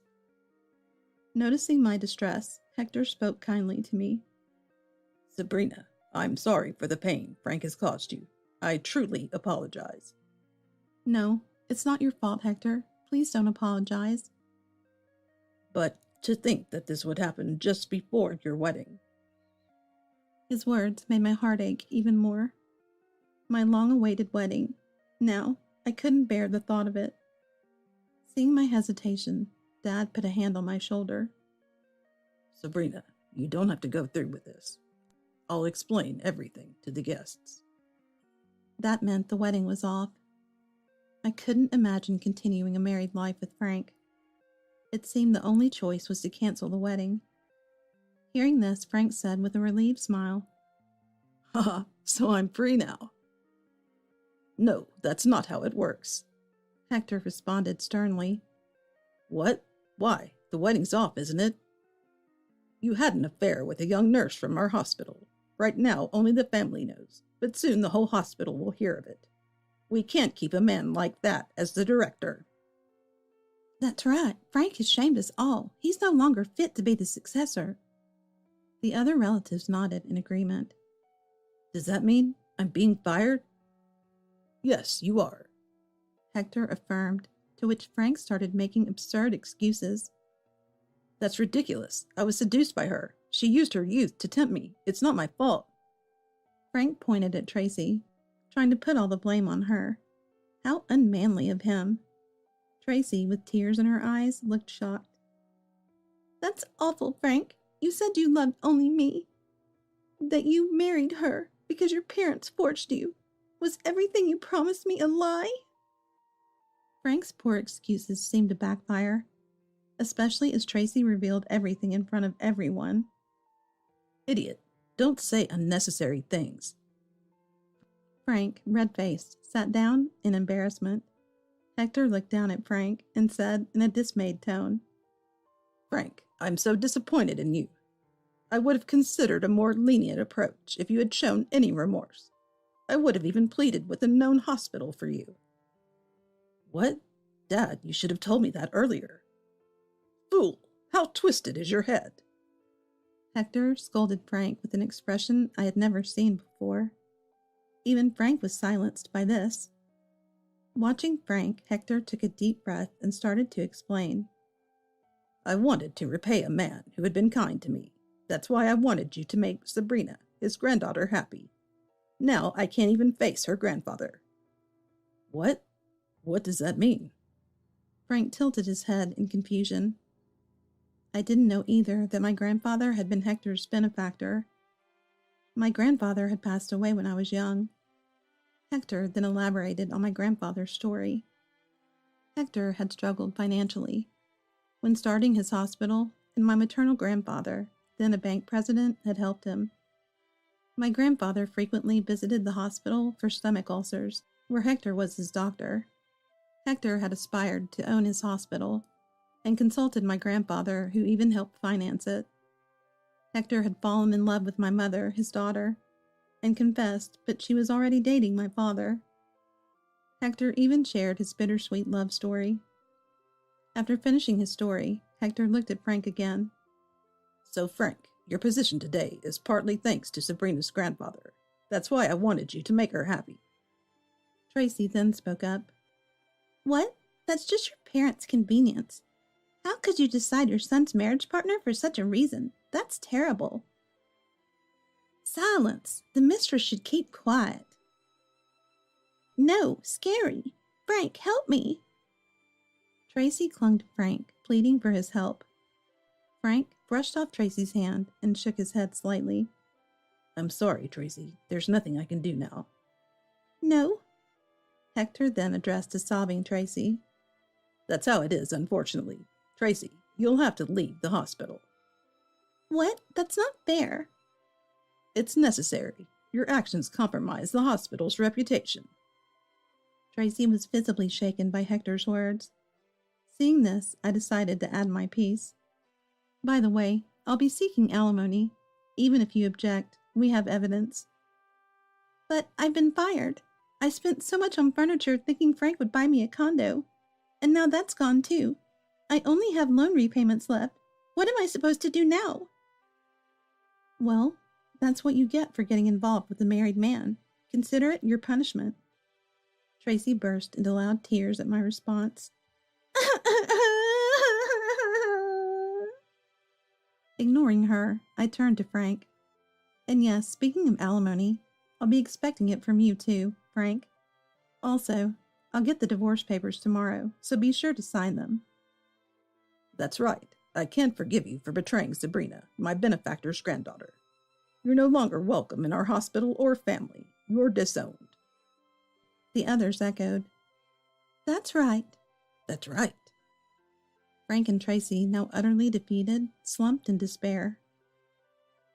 I filed the divorce papers, and the divorce from Frank was finalized. After the divorce, I put the custom-built house up for sale, but it was hard to find a buyer due to its unique design. Eventually, it sold for less than half the original price. I received the proceeds as part of the property settlement and alimony.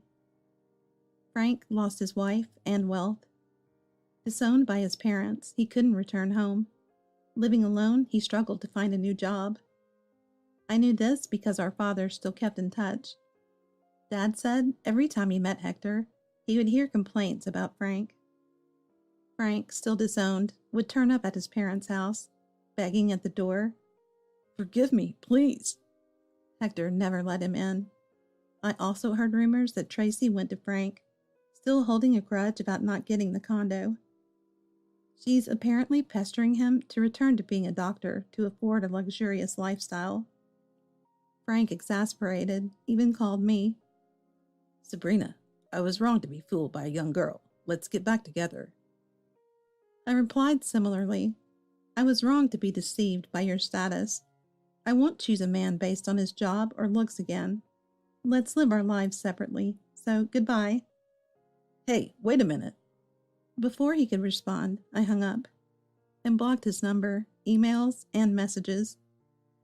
Dad said Tracy started working at a nightclub, and Frank took part-time jobs while job hunting. But their affair had become well known among medical professionals in the area, so Dad says that it's unlikely Frank will find another job. Whenever medical professionals visit Tracy's workplace, their affair becomes the talk of the town. Consequently, Tracy is often fired due to bad publicity.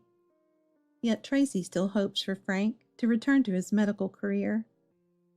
Desperately, they moved to a remote countryside, with Tracy dragging a reluctant Frank along. Now, no one knows where they've ended up. Meanwhile, I moved back to my parents' house and commute to work from there. I'm not thinking about marriage for a while, not just because of my own failed marriage. Ironically, my cousin, who I thought had an ideal marriage, recently went through a gray divorce. However, she seems to be preparing for independence and is now living a fulfilling life with her work and hobbies. So I've decided to enjoy my time alone. Then, one day, a colleague from my department, Ian, approached me. It seems you've been through a lot recently. Well, it's become kind of a story now. My divorce fiasco had become well known at work. While a bit embarrassing, I always responded with a smile when asked about it. Then Ian, looking serious, said to me, Actually, I've been interested in you, Sabrina, since I transferred here, but I thought you were engaged, so I had given up. He then asked me out for lunch during the break. Ian, 2 years younger than me, had transferred to our company 3 years ago. We had been working in the same department ever since. I hadn't really noticed before, but he was always kind and subtly supportive, especially when I made mistakes. Perhaps someone like Ian could be my ideal partner. I hadn't planned on considering marriage again soon, but maybe I had overlooked a great person nearby all this time. A failure or two happens to everyone. Thinking about it, maybe I should be more open to this new opportunity. Approaching my mid-40s, I realize age doesn't matter when it comes to happiness. After all, life is once.